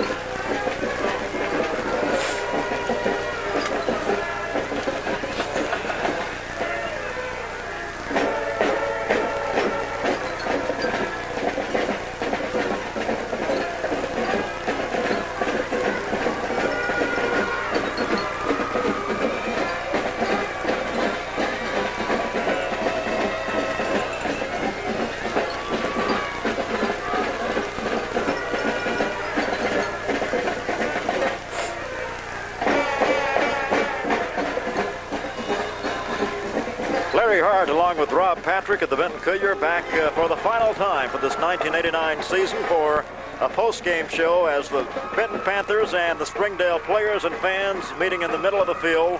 Good show of sportsmanship by both teams. Springdale, the winner, 28-0. They will move on to play the winner of the Sylvan Hills Fort Smith Northside contest being played tonight. Of course, the finals will be in War Memorial Stadium next weekend. Rob and I had certainly hoped to be there for that one, but that is not the case. But as we said, no reason for these Benton Panthers to do anything but hang their heads way up, put their heads way up in the air. A great season. After an opening season loss to Malvern, they reeled off 10 in a row. The big win over the Comets of Little Rock Mills last week put them into the semifinal against the number 1 team tonight. And with the injury situation on defense being what it was, taking nothing away from Springdale, the Bulldogs just too much for the Panthers, so a 28-0 ball game. Congratulations to Springdale. They are a fine team and deserving of that number 1 ranking. But also congratulations to the Benton Panthers who have been nothing but class. And hey, 10 wins on the season, that just doesn't happen very often. A conference championship, that's something they'll all look back on with pride. And this game will fade in the memory. Like Coach Fight says, the relationships you build in these situations are what you remember. And certainly a lot of us will remember the highlights of this season long after the low points are forgotten. Well, Rob, like I say, it's been a pleasure to work with you during this 1989 football season. Look forward to doing it again next year. Maybe seeing you along on the basketball trail along the way some, too. All right, great. I enjoyed it, too, Larry. Have a great weekend. I know you want to get away for your post-game interviews, and we'll talk to you later. All right, thanks Rob so much. Patrick of the Benton Courier. Let's go down and pick up the final strains of Benton's alma mater.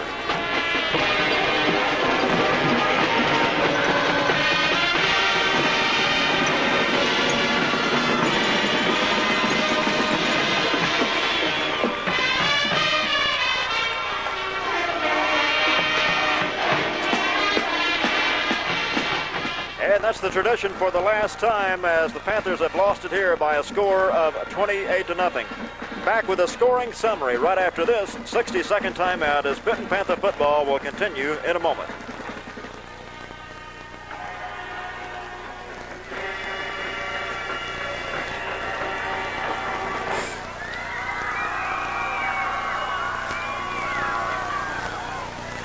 I'll cue you.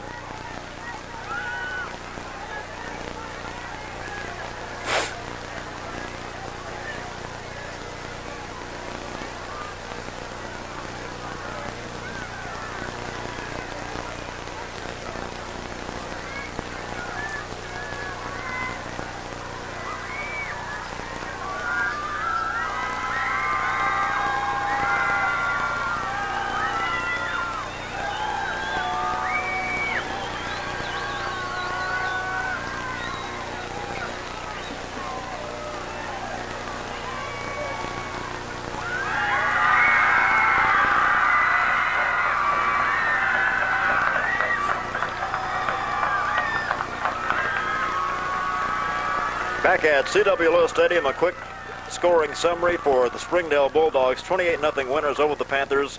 It was Forringer, an 11-yard run with 8:15 left to play in the second quarter. The point after by Gaston was good, and it was 7-0. That was the halftime score. Then in the third quarter, 4:49, a 1-yard run by Clint Brewer, the big fullback. Again, Gaston on the PAT made it 14-0 with 29 seconds left to play in the third quarter. Brewer again on a 10-yard run this time. Made it 21-0 with the Gaston PAT, and the final one coming with 5.5 minutes left to play in the ball game. Once again, it was Forringer on a 4-yard run, point after by Gaston, and that brought our score to the final of 28-0. Well, we've certainly enjoyed being with you throughout the season on Panther football broadcast, and please let our sponsors know how much you have enjoyed the broadcast this season. Tonight's game has been brought to you by the Benton State Bank, by White Furniture Company, Lance Landers Auto Sales, M&S Body Shop, Outdoors and